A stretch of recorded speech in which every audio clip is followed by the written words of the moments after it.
वालेकुम प्यारे लोगों, क्या हाल है? उम्मीद है सब खैरियत से होंगे। मैं हूँ आपकी दोस्त, आपकी होस्ट संदर और चैनल वॉइस ऑफ नॉवल पे आपको खुशामदीद कहते हैं।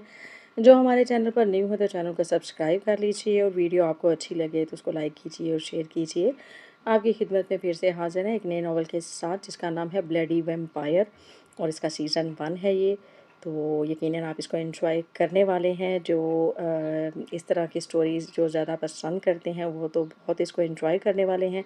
तो चलिए ज़्यादा आपका टाइम नहीं लेते हैं और नावल को स्टार्ट करते हैं।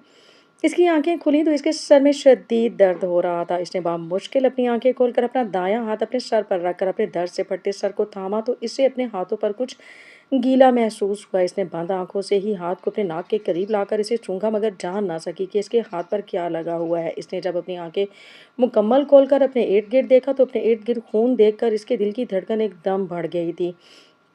मलीसा ने जब बामुश्किल अपने इर्द गिर्द देखते हुए खून का जरिया ढूंढना चाहा तो कमरे के कोने में से इसे हिरन का कटा हुआ सर देखा। हिरन की आंखें खुली हुई थी। आह आह!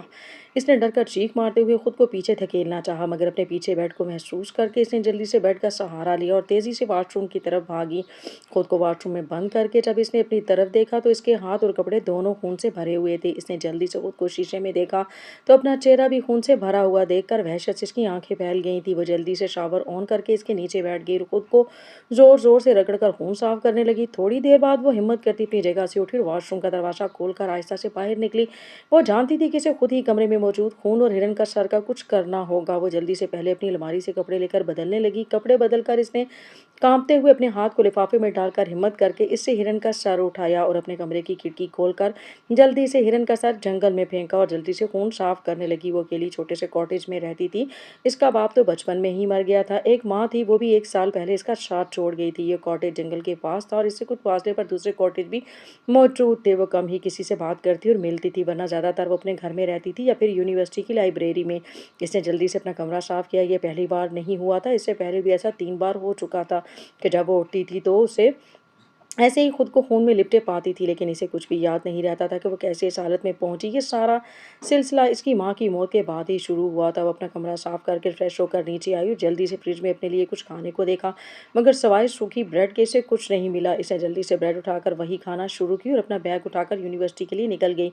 वो अपनी बाईसाइकिल पर बैठी और इसे आहिस्ता आहिस्ता चलाते हुए यूनिवर्सिटी की जानिब रवाना हो गई। शहराम अपनी नई गाड़ी में यूनिवर्सिटी दाखिल हुआ तो सब इसकी जानिब मुतवज्जो हुए। वो 28 साल मशहूर बिजनेसमैन था। वो यूनिवर्सिटी में सिर्फ एक लेक्चर देने आता था और वो था बिजनेस क्लास का। अगर प्रिंसिपल का इस पर एहसान ना होता तो वो कभी भी यहाँ पर अपना 1 घंटा ज़ाया नहीं करता।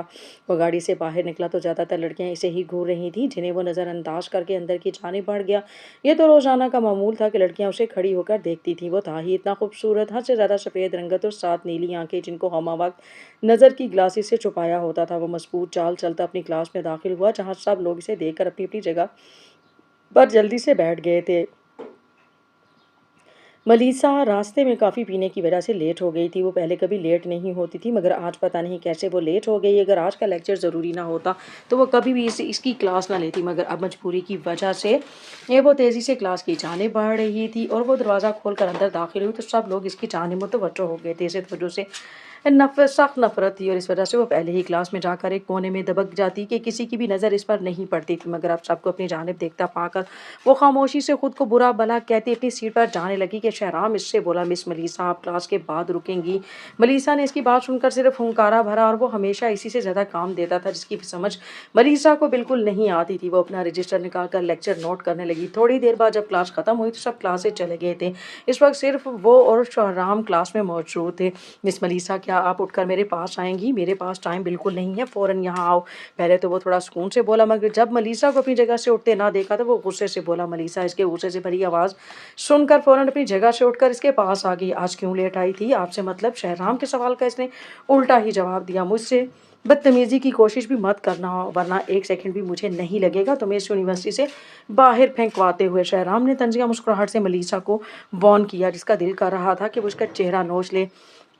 3000 बार सॉरी कल अपने रजिस्टर पर लिख कर लाना, मैं चेक करूँगा। मरीसा ने आँखें फैलाकर इसकी तरफ देखा, जो अब आहिस्ता से इसके करीब आ गया था। सॉरी सर, प्लीज़ आप थोड़ा कम कर दें, कल मैं टाइम पर आ जाऊँगी। बिल्कुल भी नहीं, अगर तुमने मज़ीद कुछ कहा तो डबल लिखने को दूँगा। शहराम ने इसके मुँह पर हल्की सी फूंक मारी तो मलीसा की रीढ़ की हड्डी में सनसनाहट हुई। शहराम बोलता इससे दूर होकर अपनी चीज़ें समेटकर दरवाजे की जानिब बढ़ गया, मगर चाहते हुए मलीसा को धक्का मारना ना भूला, जिससे वो सीधी ज़मीन पर गिर गई थी। आह! मलीसा के गिरने की आवाज़ सुनकर शहराम के चेहरे पर मुस्कुराहट नमूदार हुई।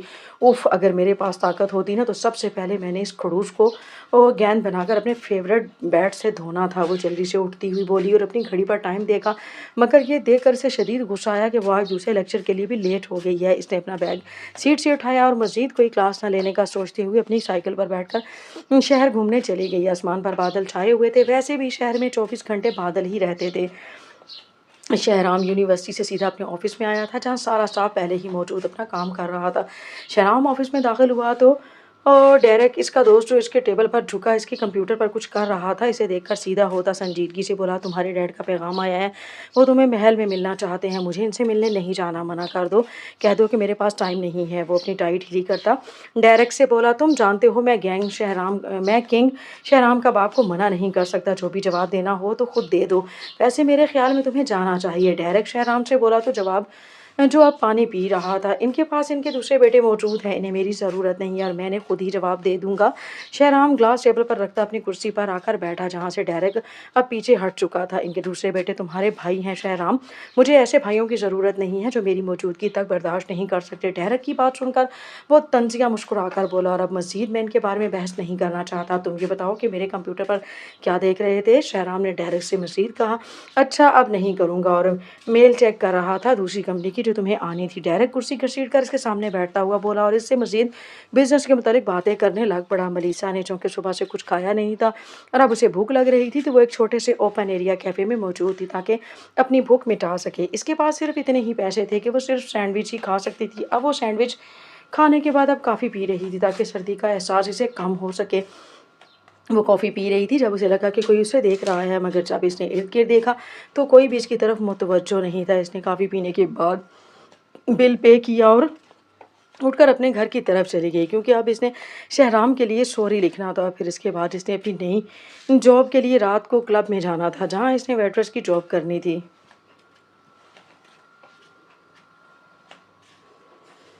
शहराम क्लब चलें आज। डायरेक्ट अपना काम करने के बाद शहराम के ऑफिस में दाखिल होकर बोला, ठीक है। शहराम ने तेज़ी से अपनी चीज़ें समेट कर उठाई और डायरेक्ट के साथ बाहर चला गया। कल से मैंने पैक खून के अलावा कोई खून नहीं पिया। मेरा फ्रेश खून पीने को दिल कर रहा है। शहराम डायरेक्ट गाड़ी में शहराम के साथ बैठता हुआ बोला, हाँ मेरा भी ताज़ा खून पीने का दिल कर रहा है, चलो फिर आज क्लब में से ही किसी को शिकार बनाते हैं। शहराम डायरेक्ट की तरफ मुड़कर मुस्कुराता हुआ बोला। अब दोनों के ही चेहरे पर मुस्कुराहट कायम थी, वो भी सर्द, बेरहम और कातिलाना। शहराम ने गाड़ी से निकलने से पहले अपना कोट उतारकर गाड़ी में ही फेंक दिया और अपनी शर्ट के पहले 3 बटन खोलकर अपने कफ फोल्ड करने लग पड़ा। डायरेक्ट भी इसी की तरह ही अपना हुलिया कर रहा था। वो दोनों इस रफ से हुलिये में लड़कियों का दिल धड़काने के लिए क्लब में दाखिल हुए। दोनों के चेहरे पर कातिलाना मुस्कुराहट रक्स कर रही थी, जो किसी को भी इन पर फिदा कर देती। दोनों एक दूसरे से अलग होकर अपने अपने शिकार को ढूंढने के लिए चले गए। मलीसा, जो ड्रिंक सर्व कर रही थी, बार बार लोगों के छूने से झुंझला रही थी। इसे अच्छे से इल्म था कि ऐसी जॉब में ये सब आम होता है।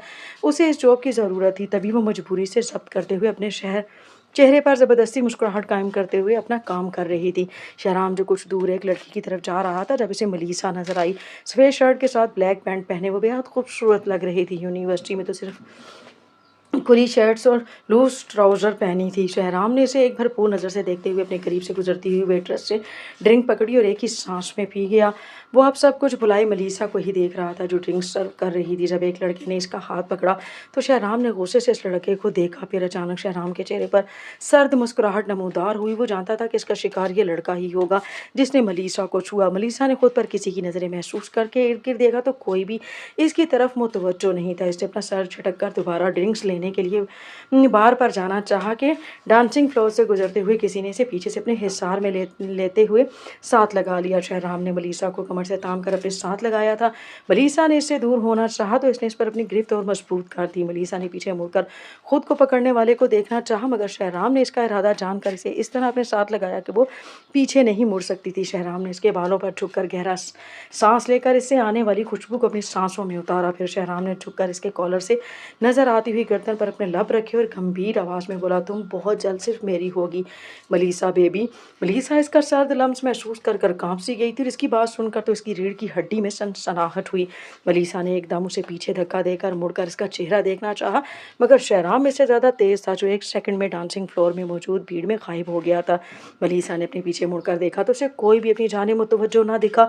इसने झुंझलाकर अपना रुख बाहर की तरफ किया। इसे इस जवाब से अभी से शदीद नफरत हो रही थी।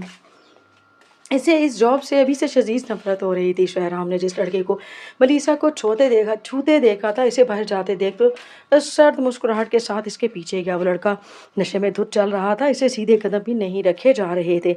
शहराम की आंखें इसकी हालत देखकर चमकी। वो एक आसान शिकार था। थोड़े आगे जाकर सुनसान जगह पर शहराम ने मौका पाते ही बिजली किसी तेजी से इस लड़के की गर्दन पर हमला किया और इसका खून पीने लगा। लड़का होश में न होने की वजह से मज़ाहमत नहीं कर पाया था। शहराम ने इसका खून पीकर इसकी बॉडी को करीब ही जंगल में जाकर फेंक दिया और अपने होंठ साफ करके वापस क्लब चला गया, जहां डेरिक भी अपना शिकार करने के बाद कार के पास खड़ा इसी का इंतजार कर रहा था। दोनों गाड़ी में बैठे और घर की तरफ चल दिए। दोनों के घर साथ साथ ही थे, इसी वजह से डेरिक ज़्यादातर शहराम के साथ ही आता जाता था। मलीसा की आंख इसके मोबाइल के अलार्म के बजने से खुली। मलीसा ने बमुश्किल अपनी आंखों को खोलकर टाइम देखा, लेकिन ये देख कर कि वो आज फिर लेट हो गई है। वो बिदक कर बेड से उठी और जल्दी से शावर लेकर कपड़े बदलकर अपना बैग उठाकर अपनी साइकिल पर यूनिवर्सिटी जाने के लिए निकल गई। रात को 1 बजे घर आने की वजह से और थकावट की वजह से वो जल्दी उठ नहीं पाई थी। अब वो फुल स्पीड से अपनी साइकिल चलाती हुई यूनिवर्सिटी पहुंची थी। वो क्लास में फिर लेट दाखिल हुई तो सब इसकी जानिब देखने लग पड़े, मगर ये देखकर इसका हलक तक कड़वा हो गया था कि आज फिर शहराम इनका पहला लेक्चर ले रहा था।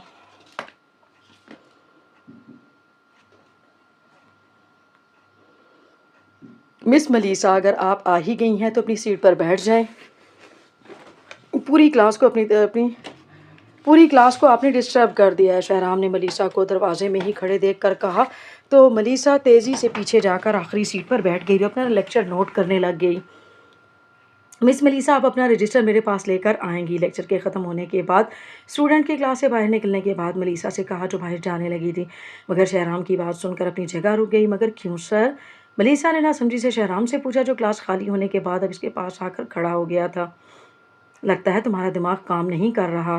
कल जो स्टोरी लिखने को दिया था वो दिखाओ मुझे, शहराम ने मलीसा के सामने खड़े होकर कहा, जो अब लब काटती अपने बैग में रजिस्टर ढूंढ रही थी, जो मिल ही नहीं रहा था, क्योंकि ऐसा कोई रजिस्टर था ही नहीं जिस पर इसने स्टोरी लिखा हो। इसने काफ़ी बार कल स्टोरी लिखने का सोचा था, मगर अपनी नाअहली की वजह से लिख नहीं सकी।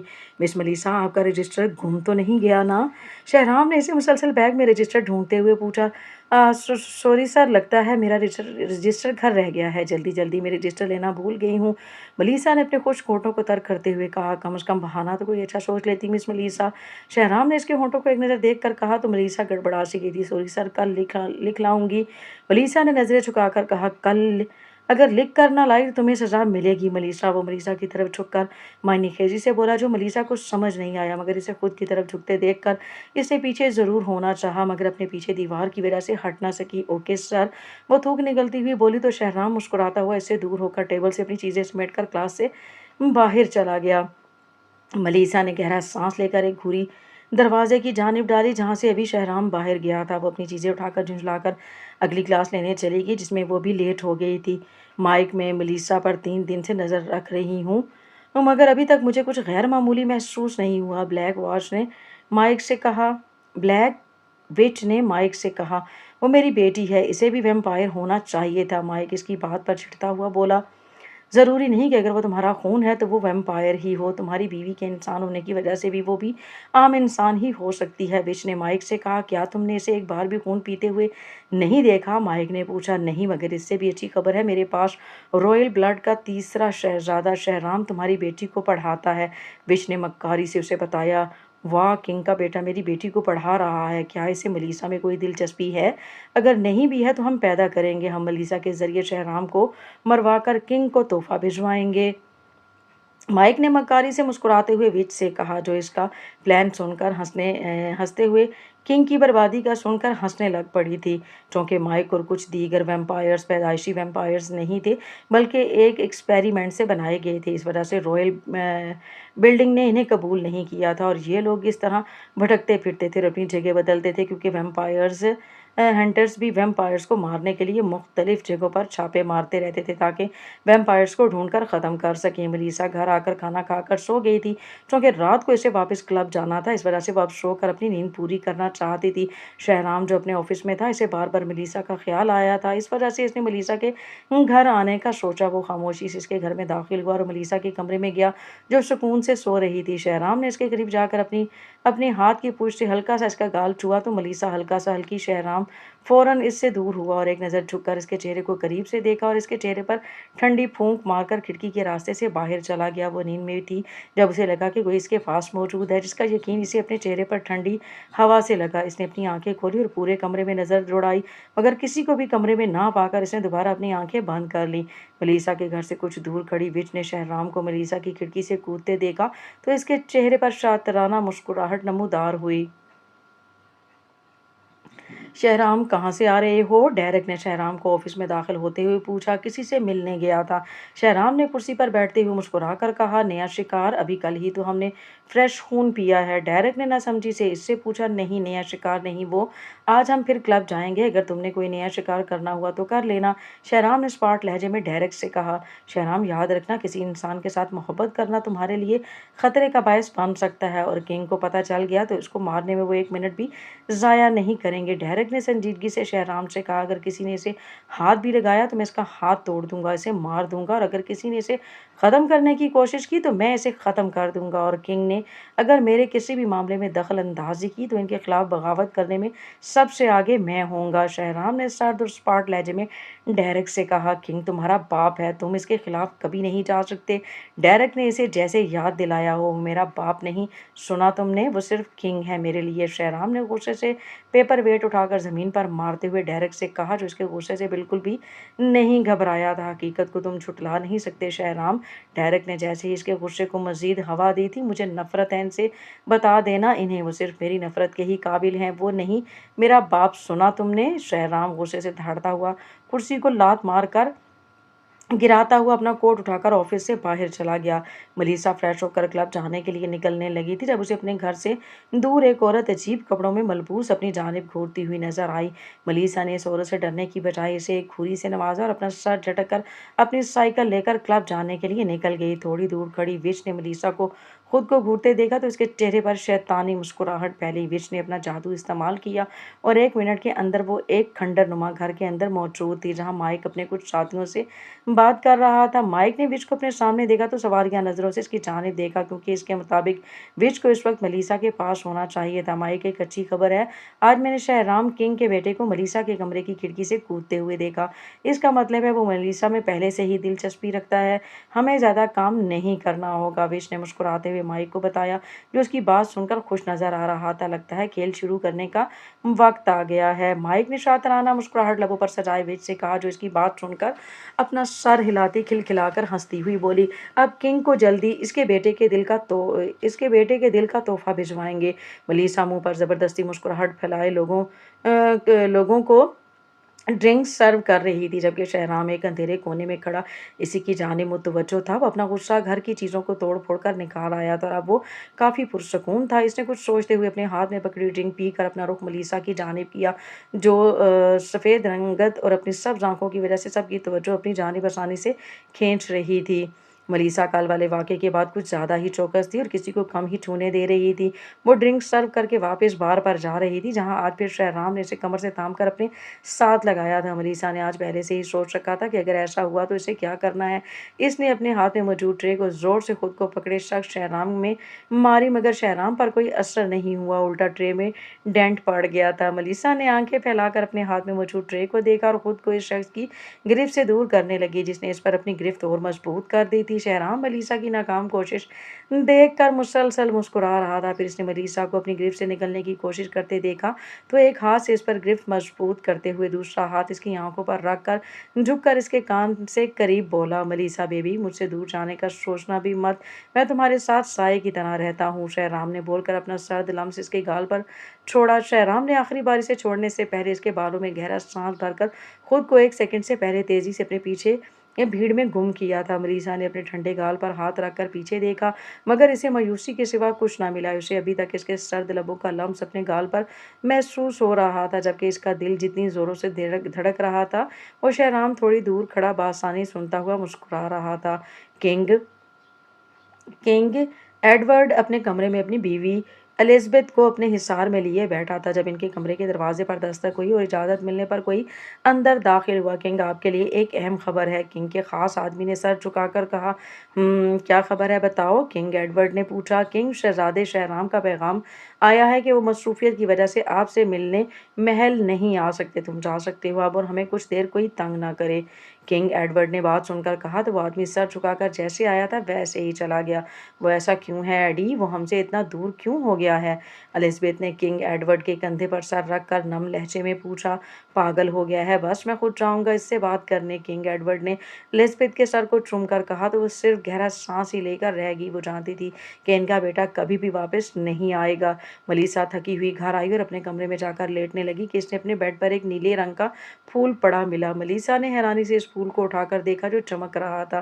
मलीसा ने इसे अपने नाक के करीब लाकर इसकी खुशबू सूंघी तो अचानक इसे अपना सर भारी होता हुआ महसूस हुआ। मलीसा ने जल्दी से फूल खुद से दूर फेंका और अपने चकराते हुए सर को थाम कर वॉशरूम की जानिब जाने लगी, मगर इसकी आंखें बंद होना शुरू होने लगी थी। वो बमुश्किल वॉशरूम के दरवाजे तक पहुंची थी, मगर ज्यादा देर खुद को संभाल ना सकी और जमीन बोश हो गई। मलीसा ने अपनी अधखुली आंखों से और अपनी बची खुची ताकत से खुद को घसीट कर शावर तक लाई और जल्दी से शावर ऑन किया। ठंडा पानी इसके सर पर पड़ा तो इसका दिमाग एक पल को सुन्न हो गया। इसकी आंखें तो मुकम्मल खुल गई थी, मगर इसका सर अभी भी चकरा रहा था। इसने बामुश्किल खुद को संभाला और शावर बंद करके खड़ी हुई और अपने कपड़े उतार कर बाथरूम पहन लिया, क्योंकि वो सर्दी से मरना नहीं चाहती थी। इसने एक नज़र खड़ी होकर शीशे में खुद को देखा तो इसकी आंखों का रंग पहले ब्राउन था, अब वो गोल्डन हो गया था।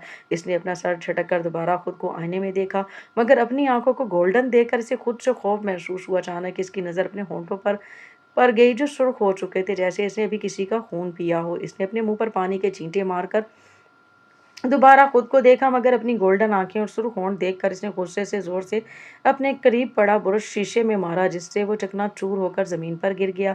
मलीसा ने अपना भारी होता सर थामा और वॉशरूम से बाहर निकल गई, मगर इसे इतना भी होश न था कि वो टूटे हुए कांच पर चलकर अपने पैरों को लहूलुहान कर चुकी थी। वो अपने बेड के करीब आई और इस पर गिरने के अंदाज में लेट गई और अपने होशो आवाज से बेगाना हो गई। माइक, मुबारक हो, तुम्हारी बेटी भी वेम्पायर है और वो खून भी पी चुकी है। विश ने खुशी से माइक के पास हाजिर होते हुए कहा, तुम्हें कैसे पता चला कि वो वैम्पायर है? माइक ने विच से हैरानी से पूछा। मैंने इसके बेड पर अपना जादुई फूल रखा था जिसे तुम्हारी बेटी ने सूंघा और इसकी आंखें गोल्डन रंग की हो गई थी, जिसका मतलब है वह वैम्पायर है। और इसके होंठ खून के रंग की तरह सुर्ख हो गए थे, जिसे साफ पता चल गया था कि वो एक से ज्यादा बार खून पी चुकी है। विच ने इसे तफसील से बताया। वो मलीसा के कमरे में ही छुपकर खड़ी थी जब मलीसा ने फूल सूंघा और इसकी हालत खराब हुई थी। वो अब वाह, अब आएगा मज़ा। मुझे उम्मीद थी कि वो मेरा खून है तो ज़रूर वैम्पायर ही होगी। क्या शहराम को पता है? माइक ने खून का प्याला अपने लबों से लगाकर पहले खुशी से कहा और आखिर में सवालिया पूछा। नहीं, जहाँ तक मुझे इल्म है उसे नहीं पता कि वो वैम्पायर है। वो इसे एक आम इंसान ही समझता है। विश ने सोचते हुए इसे बताया। हमें थोड़ा इंतज़ार करना होगा, फिर मैं जल्द ही मलीसा के सामने जाऊँगा। माइक ने खून का प्याला ख़त्म करके अपना चेहरा साफ करके विच से कहा, जो अपना सर हिलाकर माइक का इशारा पाकर गायब हो गई थी। मलीसा ने अपनी आंखें आहिस्ता से खोली और सीधी होकर बैठने लगी तो अपने चकराते हुए सर को इसने फौरन थामा, जो शदीद दुख रहा था। इसने साइड टेबल पर पड़ा पानी का गिलास उठाकर अपने मुंह से लगाया तो इसे थोड़ा सुकून महसूस हुआ। मलीसा ने थोड़ी देर बेड पर बैठने के बाद टाइम देखा तो 7 बज रहे थे। वो उठकर अपनी यूनिवर्सिटी जाने के लिए तैयार होने लगी, मगर जैसे ही इसने अपने पैर जमीन पर रखे तो उसे अपने पैरों में शदीद दर्द महसूस हुआ। आह, मलीसा ने दर्द से कराहते हुए अपने पैरों की जाने देखा जो सूजे हुए थे और इसमें कांच के टुकड़े धंसे हुए थे, जबकि पैरों पर खून जमा हुआ था। अचानक इसके सामने रात का सारा मंजर घूमने लगा। इसने दर्द से अपने लब भेज कर अपने पाँव को बेड पर रखा और इसमें से खींचकर कांच निकालने लगी। तकलीफ की शिद्दत से आंसू इसकी आंखों से रवानी से बहने लग पड़े थे, जबकि इसके पैरों से अब खून निकलने लग पड़ा था। वो तकलीफ से उठते हुए कांच से बचकर वॉशरूम में गई और फर्स्ट एड बॉक्स लेकर वहां ही नीचे एक तरफ बैठ गई, क्योंकि मजीद इसे तकलीफ बर्दाश्त नहीं हो रही थी। इसे अपने कांपते हाथों से अपने पैरों को साफ करके बैंडेज की। थोड़ी देर वहां ही बैठे रहने के बाद इसने करीबी पड़े एक शीशे के टुकड़े को उठाकर खुद को शीशे में देखा। बिखरे बाल, सूखे होंठ, जैसे सदियों की प्यासी और आंखों के गिर्द गहरे हल्के देखकर ऐसे लग रहा था जैसे वो सदियों की बीमार हो। इसने शीशे के टुकड़े को उठाकर जोर से जमीन पर मारा और उठकर तकलीफ से अपने लब भेजकर वो बाहर आई और बेड पर बैठ गई। फिलहाल वो इस हालत में तो कभी भी यूनिवर्सिटी नहीं जा सकती थी। शहराम क्लास में दाखिल हुआ तो पूरी क्लास पर एक तफसीली निगाह डालकर इसने मलीसा को ढूंढना चाहा, मगर जब इसे मलीसा कहीं नहीं मिली तो इसे लगा कि वो फिर लेट हो गई होगी। इसने अपना लेक्चर देना शुरू किया, मगर इसकी मुंतजिर निगाहें बार बार दरवाजे की जानिब जा रही थी। इसने सारे लेक्चर देने के दौरान मलीसा का ही इंतजार किया था, मगर जब वो आखिर आखिर तक ना आई तो उसने झुंझलाकर लेक्चर देने के बाद मलीसा से मिलने का सोचा। इसने पहले एक दफ़ा मलीसा के कमरे में जाने के लिए सोचा, मगर जब वो इसके कमरे की खिड़की के पास पहुंचा तो खिड़की बंद देखकर इसे शदीद गुस्सा आया। शहराम ने फिर दरवाजे से इससे मिलने जाने का सोचा। मलीसा कुछ खाने के लिए किचन में आई थी। वो एक छोटा ओपन किचन था जो टीवी पर लाउंज की तरफ खुला हुआ था। इसने बामुश्किल अपने पैरों को घसीटा था और यहाँ तक पहुंची थी। इसने फ्रिज में से खुद के लिए ब्रेड और जैम निकाला। बता नहीं सकती थी इसने अपना दिल मारकर सूखी ब्रेड जैम ही खाने का सोचा था। वो खुद को घसीटती हुई टीवी लाउंज में मौजूद सोफे तक लाई और मुंह बनाते हुए बेड पर जैम लगाकर खाने लगी। इसने खाने के बाद प्लेट अपने सामने मौजूद छोटे से मेज़ पर रखकर एक नज़र अपने पैरों को देखा, जहाँ पर बैंडेज से खून निकल रहा था। अपने खून को मुसलसल देखकर अचानक इसकी आंखों का रंग बदलने लगा था कि दफतन दरवाजे पर दस्तक हुई। इसने सर झटक कर एक गहरी सांस लेकर दरवाजे की तरफ देखा। दरवाजे के पास जाकर खोलना इसे पहाड़ सर करने के बराबर लग रहा था। इसे अपने घर आने वाले शख्स पर इसे शदीद गुस्सा आया। वो मुसलसल बजते दरवाजे की वजह से मजबूरन उठी और आहिस्ता आहिस्ता दरवाजे की जानिब जाने लगी। दरवाजे के पास जाकर इसके एक पुरसकून सांस लिया। दरवाज़ा खोला तो शहराम को खड़े देखकर इसने हैरानी से इसकी जानिब देखा, जो उसे देखकर मुस्कुरा रहा था। सॉरी सर, मुझे लगता है कि आप गलत जगह पर आ गए हैं। मलीसा ने हैरानी से उसे जवाब दिया, नहीं, मैं बिल्कुल सही जगह पर आया हूँ, मुझे तुमसे मिलना है। वो मलीसा को साइड पर हटाता हुआ ज़बरदस्ती इसके घर दाखिल हुआ। या आप अंदर कहाँ जा रहे हैं? वो इसकी खुश को खूनख्वार नज़रों से देखते हुए बोली। शहराम इसके सवाल को नज़रअंदाज करके अंदर दाखिल हुआ तो इसके नाक के नथनों से खून की महक टकराई।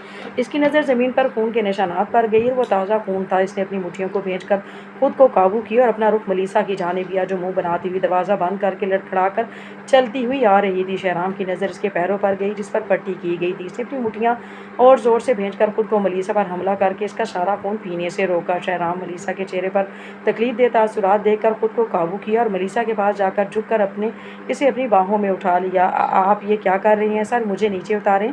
मलीसा इस अचानक उफ्ताद पर बुखलाई हुई थी। मलीसा बेबी, तुम्हें तकलीफ ना हो इसलिए उठाया है, शहराम ने मुस्कुराकर झुककर इसके कान के करीब कहा और इसकी कनपट्टी पर आहिस्ता से अपना सर्द लम्स छोड़ा। मलीसा ने आंखें फैलाकर शहराम की तरफ देखा। ये आवाज़ और लम्स इसने क्लब में 2 बार इसके साथ होने वाले वाक़े की याद दिला दी थी। सर सर नहीं, मुझे मेरे नाम से पुकारो। शहराम ने इसे सोफे पर बिठाकर खुद भी इसके साथ बैठते हुए गंभीर लहजे में कहा। पर प्लीज़ मुझसे थोड़ी दूर होकर बैठें। मलीसा ने इससे दूर होने की नाकाम सी कोशिश की। सुना नहीं तुमने? मैंने क्या कहा? मुझे मेरे नाम से पुकारो। शहराम इसकी बात नज़रअंदाज करके ठंडे ठार लहजे में बोला। शहराम प्लीज़ मुझसे दूर होकर बैठें, इसने हिम्मत करते हुए मजबूत लहजे में कहा और अपनी जानिब झुकते हुए शहराम के सीने पर फौरी हाथ रखकर इसे रोका। शहराम ने इसका हाथ अपने सीने से हटाकर इसे हाथ से मलीसा को अपनी जानिब खींचा। मलीसा बेबी, मुझे दोबारा खुद से दूर जाने का मत कहना, क्योंकि अब मैं तुम्हें छोड़कर कहीं नहीं जाने वाला। मलीसा का चेहरा शहराम के चेहरे के इतने करीब था कि बात करते हुए शहराम की सांसें इसके चेहरे से टकरा रही थी। इसने अपनी आंखें बंद की तो अचानक इसे सब कुछ धुंधला लगने लगा, पर इसकी आंखों ने अचानक रंग बदला था। इसके लंबे दांत निकलने लग पड़े थे। इसने झटके से शहराम को अपनी जानिब खींचकर इसकी गर्दन में अपने दांत गाड़कर खून पीना शुरू कर दिया। शहराम ने जब इसका आंखों का रंग बदलते और इसके दांत निकलते देखे तो इसे शदीद हैरत हुई, मगर इससे भी ज़्यादा हैरत उसे मलीसा के खुद का खून पीने पर हुई। वो रॉयल ब्लड था, इसका खून नायाब था। किसी ने आज तक रॉयल ब्लड का खून नहीं पिया था। शहराम ने जब इसे अपना खून पीते देखा तो गहरा सांस लेकर इसे खींचकर खुद में भींचा। वो जानता था कि थोड़ी देर खून पीने के बाद इसके सारे जख्म ठीक हो जाएंगे। थोड़ी देर बाद भी जब मलीसा शहराम से दूर ना हटी तो शहराम ने झटके से इसे खुद से दूर किया और इसका चेहरा मजबूती से अपने हाथों के प्याले में भरकर इसके होंठों को अपनी गिरफ्त में लिया। मलीसा ने अपने दांत जोर से शहराम के निचले लब में गाड़ दिए थे। शहराम ने खुद को बमुश्किल मलीसा से दूर किया जो हर जगह से इसका खून पीना चाह रही थी। इसने मलीसा का गला पकड़कर जोर से दबाया तो ऑक्सीजन की कमी की वजह से मलीसा की आंखें बंद होने लग पड़ी थी। शहराम ने इसकी मज़ाहमतों के कम होने पर जल्दी से इसके गले की मखसूस नस दबाकर इसे बेहोश कर दिया। मलीसा बेहोश होकर सोफे पर गिरी तो शहराम ने इसको सही से सोफे पर लेटाकर इसके होंठों को हल्का सा छुआ और फिर अपना रुमाल निकाल कर इससे मलीसा के होंठों पर लगा खून साफ किया। इसने आखिरी बार मलीसा के चेहरे पर झुककर इसका माथा चूमा था और फौरन मलीसा के घर में विष की मौजूदगी महसूस करके इससे दूर हुआ था। रॉयल ब्लड होने की वजह से इसमें बाकी वेम्पायर्स की निस्बत ज़्यादा खसूसियात थीं, जिनमें से एक खसूसियत वो किसी की भी मौजूदगी अपने गिर्द आसानी से महसूस कर लेता था। उसे विष की मलीसा के घर में मौजूदगी पर जहाँ हैरानी हुई थी वहाँ ही उसे ये सोच कर सुकून मिला कि मलीसा पहले ही इसका खून पी चुकी थी। इसने साइड पर पड़ी चादर उठाकर मलीसा पर अच्छी तरह ओढ़ी और उल्टे कदमों मलीसा से दूर होकर जाने लगा कि कुछ सोचते हुए रुका और दोबारा सोफे के पास आया जहां सामने छोटे से मेज़ पर पेन पड़ा था। इसने पेन उठाकर अखबार के एक टुकड़े पर कुछ लिखा और इसे वहां रखकर चला गया। विश ने शहराम को मलीसा के पास देखा तो वो खामोशी से एक कोने में अपने जादू की मदद से खुद को छुपाए खड़ी होकर शहराम जो देखने लगी। शहराम के जाते ही इसने एक नज़र करीब जाकर मलीसा को देखा जो पुरसुकून सी सो रही थी। बिच उसे देखकर वहाँ से चली गई थी, ये जाने बगैर कि वो अपनी एक ज़रूरी चीज़ वहीं भूल गई थी। डेरेक, तुम्हें पता है वो लड़की वेम्पायर है। शहराम ने पुरजोशी से ऑफिस आकर डेरेक से कहा। कौन सी लड़की जिसे तुम पसंद करते हो? डेरेक ने सवालिया पूछा। हाँ वही लड़की, लेकिन वो मुख्तलिफ है, वो हमारी तरह नहीं है। मुझे लगता है अभी वो जानती नहीं है कि वो वेम्पायर है और मैंने इसके घर में विच की मौजूदगी महसूस की थी। शहराम ने तफसील से बताया। कौन सी विच? सारी विच ख़त्म नहीं हो गई थी? डेरेक ने हैरानी से पूछा। नहीं, सब ख़त्म नहीं हुई थी, कुछ हमारे मुखालिफ वेम्पायर्स के पास चली गई थी। शहराम ने इसे बताया। कुछ साल पहले ही किंग एडवर्ड के हुक्म पर बहुत सी चड़ेलों को जिंदा जला दिया गया था, लेकिन कुछ बच कर निकल गई थी और अब इनकी दुश्मन थी। तो इससे तुम्हारी लड़की का क्या ताल्लुक? यही तो मैं मालूम करना चाहता हूँ कि मलीसा का क्या ताल्लुक है जो विच वहाँ मौजूद थी। शहराम ने डेरेक का सवाल सुनकर कहा। तुम्हें पता करवाना होगा कि विच और मलीसा का आपस में क्या ताल्लुक है, मगर इससे पहले डेरेक मैं चाहता हूँ कि तुम ये अंगूठी लेकर महल जाओ और वहाँ से चेक करवा कर मुझे इसके बारे में सारी मालूमात दो। शहराम ने मज़ीद कहा। ये अंगूठी तुम्हें कहाँ से मिली और ये किसकी है? डेरेक ने अंगूठी पकड़ते हुए पूछा। ये स्विच की है। मैं थोड़ी देर बाद दोबारा मलीसा के पास गया था, तब मुझे वहाँ फर्श पर पड़ी मिली और रात तक तुम महल के लिए निकल जाना क्योंकि मुझे जल्द से जल्द मालूमात चाहिए। शहराम ने इसे बताया। वो थोड़ी दूर जाकर वापस 1 घंटे के बाद मलीसा के घर गया था और इसे ये अंगूठी मिली थी। ओके बॉस, मैं रात को ही चला जाऊँगा, डेरेक ने शहराम को जवाब दिया, जिसने इसकी बात पर सर हिलाया। शहराम को खुद से ज़्यादा भरोसा डेरेक पर था, तभी इसने ये काम डेरेक को दिया था। मलिहा की आंख खुली तो खुद को सोफे पर लेटे देखकर वो जल्दी से उठी। इसके जहन में अचानक आया कि इसके घर तो शहराम आया था। इसके बाद इसे कुछ याद नहीं था। इसने अपने इर्द गिर्द देखा तो इसे कहीं भी शहराम ना दिखा। इसने मेज़ पर पड़े अपने मोबाइल को उठाकर टाइम देखा तो शाम के 4 बज रहे थे। वो खड़ी होकर अपने कमरे में जाने लगी ताकि फ्रेश हो सके। वो अपने कमरे की तरफ जा ही रही थी जब इसकी निगाह अपने पैरों पर पड़ी तो बेसाख्ता इसे याद आया कि इसके पैर तो जख्मी थे मगर इसे कोई दर्द महसूस नहीं हो रहा था। कमरे में दाखिल होकर इसने अपने पैरों से पट्टी उतार कर अपने पैर देखे तो इसे वहाँ कोई जख्म मौजूद नहीं था। इसे अपने जख्म के ठीक होने पर ज़्यादा हैरत ना हुई क्योंकि पहले भी जब इसे चोट लगती थी 2 दिन के अंदर ठीक हो जाती थी। वो अपने बिस्तर से उठी और अपने कपड़े बदलकर किचन में आई और अपने लिए कॉफ़ी बनाई। भूख तो उसे लगी नहीं थी, इसी वजह से इसने सिर्फ कॉफ़ी पीने का सोचा। कॉफ़ी पीकर इसने अपना कोट पहना और अपना मोबाइल जेब में डालकर अपने घर से निकल गई। बाहर हल्की हल्की बर्फबारी हो रही थी। वो जंगल की तरफ जाने लग पड़ी। वहाँ से कुछ दूर एक झील थी जो फिलहाल तो जमी हुई थी मगर वो इस वक्त बेहद खूबसूरत लग रही थी। इसके करीब दरख्तों में बेतहाशा जुगनू थी जो चमकते हुए मंजर को मज़ीद हसीन बना देते थे। मलीसा ने झील के करीब एक साइड पर बने दरख्त के नीचे खड़े होकर बर्फबारी देख रही थी और साथ झील को मुसलसल तके जा रही थी। मलीसा बेबी, आह! शहराम ने अचानक पीछे से आकर मलीसा से कहा, जिसने डर कर चीख मारी थी। तुम मेरा पीछा कर रहे हो? सुबह तो तुम आप कर रही थी, अब तुम क्यों बोल रही हो? शहराम ने मलीसा की बात को सिरे से नज़रअंदाज करके पूछा। तुम इज़्ज़त के लायक ही नहीं हो और अभी भी मैं तुम्हारी स्टूडेंट नहीं हूँ, इसलिए मेरा जो दिल करेगा मैं वही कहूँगी। मलीसा ने इसे घूरते हुए कहा जो बेशर्मों की तरह हंसने लग पड़ा था। मलीसा बेबी, मुझे वो लोग बेहद पसंद हैं जो मुझसे डरते नहीं हैं और पहले आखिरी नंबर पर सिर्फ तुम हो। शहराम ने मलीसा के सामने आते हुए इसके इर्द गिर्द अपने दोनों बाजू रखते हुए इसे खुद के और दरख्त के दरमियान कैद कर दिया। कोई भी तुमसे नहीं डरता, अब हटो सामने से, मुझे सुकून से मंजर देखने दो। मलीसा इसे साइड पर करने की कोशिश करते हुए बोली, बेबी तुम्हारा ये मुंह सिर्फ मेरा खून जलाने के लिए ही क्यों खुलता है, और ख़ास तौर पर मेरा खून पीने के लिए। शहराम ने इसके होठों पर अपना अंगूठा फेरते हुए पूछा, मैंने तुम्हारा खून कब पिया? मलीसा ने हैरानी से पूछा, बेबी अभी दोपहर में तो तुम मेरे जिस्म का आधा खून पी कर सोई हो और तुम्हें याद ही नहीं। वो इसके चेहरे पर झुकते हुए इसकी आंखों में झांकते हुए बोला, जैसे झूठ बोल रहे हो तुम। मलीसा ने खौफ से आंखें फैलाकर कहा, ये देखो तुमने ही पिया है मेरा खून, ये निशान तुम्हारे ही दांतों के हैं ना। शहराम ने अपनी जैकेट खोलकर अपनी गर्दन से शर्ट नीचे करके इसे दांतों के निशान दिखाए। तुम झूठ भी तो बोल सकती हो ना। मलीसा ने इसकी गर्दन पर बने दांत के निशानों पर अपनी उंगलियां फेरते हुए कहा, लेकिन ये तुम्हारे ही दांत हैं, यकीन नहीं तो अपने दांत दोबारा यहाँ पर रख कर देख लो। शहराम ने उसके कमर से थाम कर अपने करीब करते हुए कहा। तो मलीसा ने ट्रांस की कैफियत में झुककर अपने दांत दोबारा इस जगह रखे। अचानक इसे कुछ याद आया, दोपहर में शहराम का खून पीना।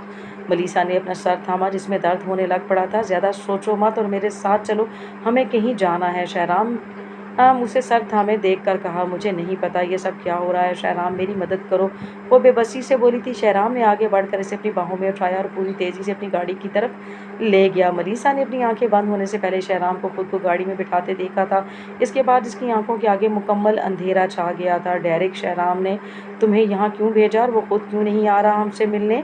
डेरिक इस वक्त महल में किंग के पास बैठा हुआ था, जिसे मुसलसल शहराम की मसरूफियात के बारे में पूछ रहे थे। किंग, मैं अपने एक काम के सिलसिले में महल आया हूँ, और जहाँ तक शहराम की मसरूफियत है तो आजकल वो एक प्रोजेक्ट में मसरूफ़ है, इसी वजह से आपसे मिलने नहीं आ पा रहा। डेरिक ने सफ़ेद झूठ बोला, मुझसे झूठ बोलकर तुम बहुत बड़ी गलती कर रहे हो डेरिक। किंग ने सर्द आवाज़ में डेरिक से कहा। किंग, मैं आपसे झूठ क्यों बोलूँगा? डेरिक ने मस्कीन सी सूरत बनाकर किंग से कहा, फिर तुम मुझे ये बताओ कि किस काम के लिए तुम आए हो? किंग ने इसे स्पार्ट आवाज़ में पूछा। शहराम को एक विच की अंगूठी मिली है, वो मुसलसल इसके इर्द गिर्द के लोगों पर नज़र रख रही है, और मैं वही अंगूठी मलिका को दिखाने आया हूँ। डेरिक ने आधा झूठ और आधा सच बोला, मुझे अंगूठी दिखाओ, मैं भी देखूं कि कौन सी विच है, और तुम लोग इसे मार नहीं सकते। किंग विच का नाम सुनकर गुस्से से बोला, कुछ सालों पहले ही विच के एक बड़े ग्रुप ने इन पर हमला किया था ताकि महल पर कब्जा कर सकें, मगर किंग ने इनका हमला नाकाम बनाते हुए इन सब को मार दिया था, मगर फिर भी कुछ भाग गई थी। डेरिक ने अंगूठी अपनी जेब से निकाल कर किंग को दी। किंग ने वो अंगूठी पकड़कर देखी तो वो काले रंग की अंगूठी थी, जिनके दरमियान में एक छोटा सा नीले रंग का मोती जड़ा हुआ था। ये अंगूठी ब्लैक विच की है, वही जिसकी बेटी शहराम को पसंद करती थी और तुम दोनों की बचपन की दोस्ती थी। किंग ने अंगूठी देखने के बाद डेरिक को बताया, जिसके सामने इनकी दोस्त की यादें आ रही थी। उसे सब गोल्डन विच के नाम से जानते थे। वो मासूम थी और इस हमले के बारे में कुछ जानती भी नहीं थी, मगर किंग ने उसे भी सबके साथ मरवा दिया था। शहराम, जो बचपन ही से इनकी ज़्यादा तवज्जो और प्यार ना हासिल कर सका, अपनी दोस्त के मरने के बाद हमेशा के लिए इनसे दूर हो गया। जो भी चीज़ शहराम को पसंद आती थी या वो किसी चीज़ को चाहता था, वो किसी न किसी तरह किंग के हाथों ही से छिन जाती थी। इसी वजह से इसके दिल में इनके लिए नापसंदीदगी बढ़ती गई और आखिर में नफरत समा गई। वो यकीनन शहराम पर हमला करना चाह रही है। ये मेरा हुक्म है कि इस विच को जहाँ भी देखा जाए इसे मार दिया जाए, शाही फतवा जारी किया जाए। किंग ने अपने साथ खड़े अपने खास आदमी से कहा, आप फिर शहराम को खुद से दूर कर रही हैं, ये इसका मामला है, इसे ही हल करने दे। डेरिक ने संजीदगी से किंग से कहा, ये इसका मामला नहीं है, ये मेरा मामला है और अब तुम जा सकते हो। किंग ने सर्द सपाट लहजे में डेरिक से कहा, जो एक आखिरी नज़र किंग पर डालकर चला गया। अब इसे ये टेंशन थी कि वो शहराम को क्या बताएगा कि अंगूठी कहाँ गई और इसने क्यों किंग को अंगूठी दी। बिच माइक के पास बैठी हुई थी। जब माइक ने इससे पूछा, क्या तुम्हारी बेटी वाकई शहराम की दीवानी थी? बिच ने इसकी बात सुनकर गुस्से से अपनी मुठ्ठियां भींची। इनकी बेटी की कोई गलती ना होने के बावजूद किंग ने इसे मार दिया था। कितनी मोहब्बत करती थी वो अपनी बेटी से, इसी वजह से वो शहराम को मारकर किंग को भी वही तकलीफ पहुँचाना चाहती थी जो किंग ने इसे पहुँचाई थी। झूठ है ये सब, मेरी बेटी बस इसकी दोस्त थी, मगर वो घोड़ा शहराम मेरी बेटी को नहीं बचा पाया। अगर चाहता तो आज मेरी बेटी जिंदा होती। बिच ने नफरत से शहराम के बारे में सोचते हुए कहा, अच्छा इस वजह से तुम हमसे आकर मिली थी? माइक ने विच से पूछा, जिसने हुंकारा भरते हुए इससे पूछा, और तुम क्यों इसे मार रहे हो? तुमने बताया नहीं, और वो भी अपनी बेटी को इस्तेमाल करे। अगर मैं तुम्हारी जगह होती तो अपनी बेटी को संभाल कर अपने पास रखती। तुम्हें जल्द ही पता चल जाएगा कि मैं ऐसा क्यों कर रहा हूँ, और अब तुम यहाँ से फ़ौरन जाओ, मेरे लिए एक नया शिकार लाओ माइक ने विज से कहा, जो इसकी बात सुनकर सेकंडों में गायब हुई थी। विज को माइक भी बिल्कुल नहीं पसंद था, जो हर वक्त इसे अपनी नौकरानी समझकर काम करवाता था। अगर इसने अपनी बेटी का बदला ना लेना होता तो वो सबसे पहले माइक को ही मारती। शहराम ने मलीसा को अपने घर लाकर बेड पर लिटाया। शहराम उसे सही से लिटाकर पीछे हटने लगा कि इसकी नज़र मलीसा की गर्दन के कंधे से शर्ट खिसकने पर वहाँ बने निशान पर गई। इसने वो निशान पहले कभी नहीं देखा था। शहराम ने जल्दी से अपने मोबाइल से इस निशान की तस्वीर ली और झुककर सोई हुई मलीसा के सर को चूमा। शहराम ने अपने दराज से चाकू निकालकर अपने हाथ पर कट लगाकर इससे टप टप गिरता खून मलीसा के होठों को थोड़ा सा खोलकर इसमें डालना शुरू किया ताकि इसे होश में ला सके। मलीसा ने आहिस्ता से अपनी आंखें खोली तो खुद पर झुके शहराम को देखकर और अपने मुंह में कुछ गीला महसूस करके पहले तो इसका दिमाग कुछ समझ न सका। फिर अचानक इसकी निगाह शहराम के हाथ पर गई जिससे खून निकलकर इसके मुंह में जा रहा था। इसने तेजी से अपना खोला हुआ मुंह बंद किया तो साथ ही शहराम ने अपना हाथ इससे हटा लिया। ये तुमने मुझे अपना खून क्यों पिलाया? वो उठकर बैठते हुए बोली तो शहराम इसके सवाल को नज़रअंदाज करके साइड टेबल से फर्स्ट एड बॉक्स निकालकर इससे सामान निकाला, अपने हाथ की बैंडेज करने लग पड़ा। डायरेक्ट रात गए ही महल से निकल गया था ताकि शहराम के पास जल्द अज जल्द पहुंचकर किंग का हुक्म उसे बता सके। इसने फैसला किया था कि शहराम को जितनी जल्दी बता दिया जाए उतना ही अच्छा होगा। वो तेज़ी से जंगल में से गुजर रहा था जब एक तरफ से तेज़ रोशनी के साथ कोई इसके करीब आया। डेरिक ने अपनी जगह पर रुक कर आने वाले को देखा तो सामने एक विच को खड़ा पाया जो खून शाम होंठों पर जहरीली मुस्कुराहट सजाए इसके सामने खड़ी थी। हेलो डेरिक माय लव, इसने डेरिक को ऊपर से नीचे तक देखकर अपनी तेज़ आवाज़ में कहा। वो डेरिक को ऐसे देख रही थी जैसे वो एक नया शिकार हो। हाय विची विच, अपने गंदे बदबूदार चेहरे के साथ यहाँ से दफ़ा हो जाओ इससे पहले कि मैं तुम्हारा चेहरा बिगाड़ दूँ। डेरिक ने तंजिया मुस्कुराकर कहा, लो ये अच्छी बात नहीं कि मैं अपने प्यारे शिकार को छोड़कर चली जाऊँ। वो भी मुस्कुराकर बोलती अचानक अपनी छड़ी निकालकर डेरिक पर हमला करने लगी कि डेरिक इसका इरादा जानकर फ़ौरन एक तरफ हो गया और विच की छुरी से बिजली की तरह रोशनी निकली जिसने दरख्त को दो हिस्सों में काट दिया। विची विच, तुम मुझे पक्का मारने का इरादा करके आई हो, मगर इतनी भी क्या जल्दी है? डेरिक ने बोलते हुए अपनी जेब से एक छोटी सी डिब्बी निकाली जिसमें काला मादा भरा हुआ था। डेरिक ने जैसे ही वो मादा विच पर गिराना चाहा कि पीछे से एक दूसरी विच ने हाथ मारकर इसे गिरा दिया। नो नो बेबी, मेरी दोस्त के लिए ये मादा बड़ा बुरा है। दूसरी विच ने मादा गिराने के बाद डेरिक को दबोच कर कहा। डेरिक ने इसकी बात सुनकर झुंझलाकर इसे पीछे से इसकी शर्ट के कॉलर से पकड़कर ज़मीन पर पटका और पूरी तेज़ी से जंगल से भागने लगा। वो जानता था कि वो अकेला इन दोनों के सामने ज़्यादा देर तक टिक नहीं सकेगा। वो बिजली की तेज़ी से भागता हुआ जंगल से निकलने लगा था कि अचानक जादू की मदद से विच इसके सामने आ गई जिससे इसका ज़ोरदार तसादम विच में हुआ और वो दोनों ज़मीन पर कलाबाजी खाते हुए गिरे। एक लोहेनुमा चीज़ ज़ोर से डेरिक की टांग पर लगी। डेरिक ने तकलीफ से अपने लब भेंट कर यहाँ से निकलने का वो तरीका इस्तेमाल किया जो सिर्फ साल में एक ही बार कर सकता था। शहराम ने अपनी बैंडेज करने के बाद मलीसा को देखा जो बेड से नीचे उतर रही थी। फ़िलहाल बैठी रहो, मुझे तुमसे बात करनी है, शहराम ने मलीसा से कहा जो इसकी बात सुनकर अपनी जगह पर ही रुक गई थी। पहले तो मेरी बात का तुम जवाब नहीं दे रहे थे, तब से मैं पूछ रही हूँ। मैं अभी मलीसा कुछ और बोलती कि बाहर से किसी चीज़ के टूटने की आवाज़ आई। शहराम की निगाह फ़ौरन दरवाजे की जानिब गई। यहाँ से हिलने की कोशिश भी मत करना मलीसा, जब तक मैं ना आऊँ यहाँ बैठी रहो। शहराम तेज़ी से मलीसा से बोलता लंबे लंबे डग भरता कमरे से निकल गया। शहराम बाहर आया तो डेरिक की टांग से खून निकलते देखकर इसे गड़बड़ का एहसास हुआ। अपने पीछे देखो शहराम, डेरिक ने शहराम से कहा तो शहराम ने फ़ौरन पीछे मुड़कर विच को इसके गले से दबोचा जो इसे मारने आ रही थी, जबकि शहराम ने इसकी छड़ी को अपने दूसरे हाथ से ज़मीन पर फेंका था। डेरिक जो 1 सेकंड से भी कम वक्त में यहाँ अपनी सारी ताकत इस्तेमाल करके आया था, इसके साथ ही विच भी यहाँ आ गई थी। विच ने अपने नाखन लंबे करके शहराम के मारना शुरू करने की कोशिश करने लगी तो शहराम ने इसे गले से उठाकर ज़ोर से ज़मीन पर पटका और इसकी गर्दन को ज़ोर लगाकर तोड़ दिया। इसी वक्त मलीसा बाहर आई जब शहराम ने विच को मारा था। मलीसा आंखें फैलाए शहराम को देख रही थी जो इस पर सिर्फ एक निगाह डालने के बाद विच को घसीटता हुआ बाहर लेकर जा रहा था। शहराम ने विच को अपने घर की पिछली तरफ फेंका और अंदर से पेट्रोल और माचिस लाया। इसने अच्छी तरह पेट्रोल विच पर फेंक कर इसे जला दिया। मलीसा जो शहराम के पीछे ही बाहर आई थी, शहराम को ऐसा करते देखकर इसे शहराम से शदीद खौफ महसूस हुआ। शहराम ने पीछे मुड़कर मलीसा को देखा जो खौफ से उड़ी रंगत के साथ इसके करीब जाने पर पीछे कदम उठाने लग पड़ी थी। मलीसा ने शहराम को करीब आते देखा तो ना तो आओ देखा ना ताओ और पूरी तेज़ी से इससे दूर भागने लगी। इसे खुद से दूर जाते देखकर शहराम की आंखें गुस्से से सुर्ख हो गई थी। शहराम ने 1 सेकंड में इसके पास पहुंचकर इसे कमर से थाम कर अपने साथ लगा लिया था जो उसके बाजुओं पर मुक्के मारते हुए आज़ाद होने की कोशिश कर रही थी। मम्मा मुझे जाने दो प्लीज़। नैन कटोरों में आंसू सजाए वो कांपती आवाज़ में शहराम की तरफ अपना चेहरा मोड़कर बोली। शहराम ने झुककर इसकी आंखों को अपने होठों से छुआ। बेबी, मैं तुम्हें कोई भी नुकसान नहीं पहुंचाऊंगा। अगर मैं उसे ना मारता तो वो मुझे और मेरे दोस्त और तुम्हें हम सबको ही मार देती। शहराम ने मलीसा का रुख अपनी जानिब करके इसका चेहरा ऊपर उठाकर कहा और इसकी आंखों से गिरते आंसुओं को अपने होंठों से चुना। अब हम घर चलते हैं, वहाँ पुरसकून से बैठकर मैं तुम्हें सारी बात बताऊंगा। शहराम ने बोलते हुए झुककर मलीसा को अपनी बाहों में उठाया, जिसने अपना चेहरा इसके सीने में छुपाकर अपनी बाहें इसके गले में डाल ली थी। शहराम मुस्कुराते हुए इसे उठाकर घर की तरफ ले गया। डायरेक्ट ने शहराम को विच को संभालते देखा तो ज़मीन से उठकर वो खुद को घसीट कर अपने कमरे में ले गया, जहाँ इसने अपने जख्म को साफ करके इस पर पट्टी बांधी थी। अपने खून से भरे कपड़े उतार कर इसने अपने कपड़े बदले और कमरे से निकलकर हॉल में आ गया ताकि शहराम से बात कर सके। शहराम ने मलीसा को लाकर सोफे पर बिठाया और इसे अपने हिसार में लेकर अपना रुख डायरेक्ट की तरफ किया, जो नज़रें झुकाए बैठा था। डायरेक्ट, मुझे वजाहत चाहिए इस सब की, शहराम ने सर्द आवाज़ में डायरेक्ट से कहा। वो मैं सॉरी शहराम, मैं ऐसा कुछ नहीं करना चाहता था। किंग ने मुझसे सारे मामले का पूछा था तो मैंने इन्हें खुद से कहानी बनाकर सुना दी। उन्होंने अंगूठी देखी तो पता चला कि वो ब्लैक विच की है, जो गोल्डन विच की माँ है। उन्होंने वो अंगूठी अपने पास रखकर ब्लैक विच को मारने का शाही हुक्म जारी कर दिया है। डायरेक्ट ने रुककर एक नज़र शहराम को देखा, जिसकी आंखें सुर्ख हो चुकी थीं। मैं तुम्हें जल्द से जल्द ये बात बताना चाहता था, मगर रास्ते में मुझ पर एक इस विच ने और एक दूसरी विच ने हमला कर दिया। फिर मैं अपनी सारी ताकत इस्तेमाल करके यहाँ आया, मगर वो विच भी मेरे साथ ही आ गई थी। मुझे लगता है कि इन्हें शाही हुक्म के बारे में पता चल गया है, तभी उन्होंने मुझ पर हमला किया है। डायरेक्ट ने सारी बात शहराम को बताकर इसे देखा, जो अपनी आंखें बंद करके खोलकर अपना गुस्सा काबू कर रहा था। इसने सिर्फ एक नज़र शहराम के पहलू में दुबक कर बैठी मलीसा को देखा, जो इसे ही देख रही थी। शहराम जो गुस्सा काबू करने के चक्कर में अपनी गिरफ्त मलीसा पर मजबूत करता जा रहा था। मलीसा की धीमी आवाज़ में उसे पुकारने पर इसने अपनी गिरफ्त इस पर हल्की करके इसकी जानिब देखा, जो डर से होले होले कांपने लगी थी।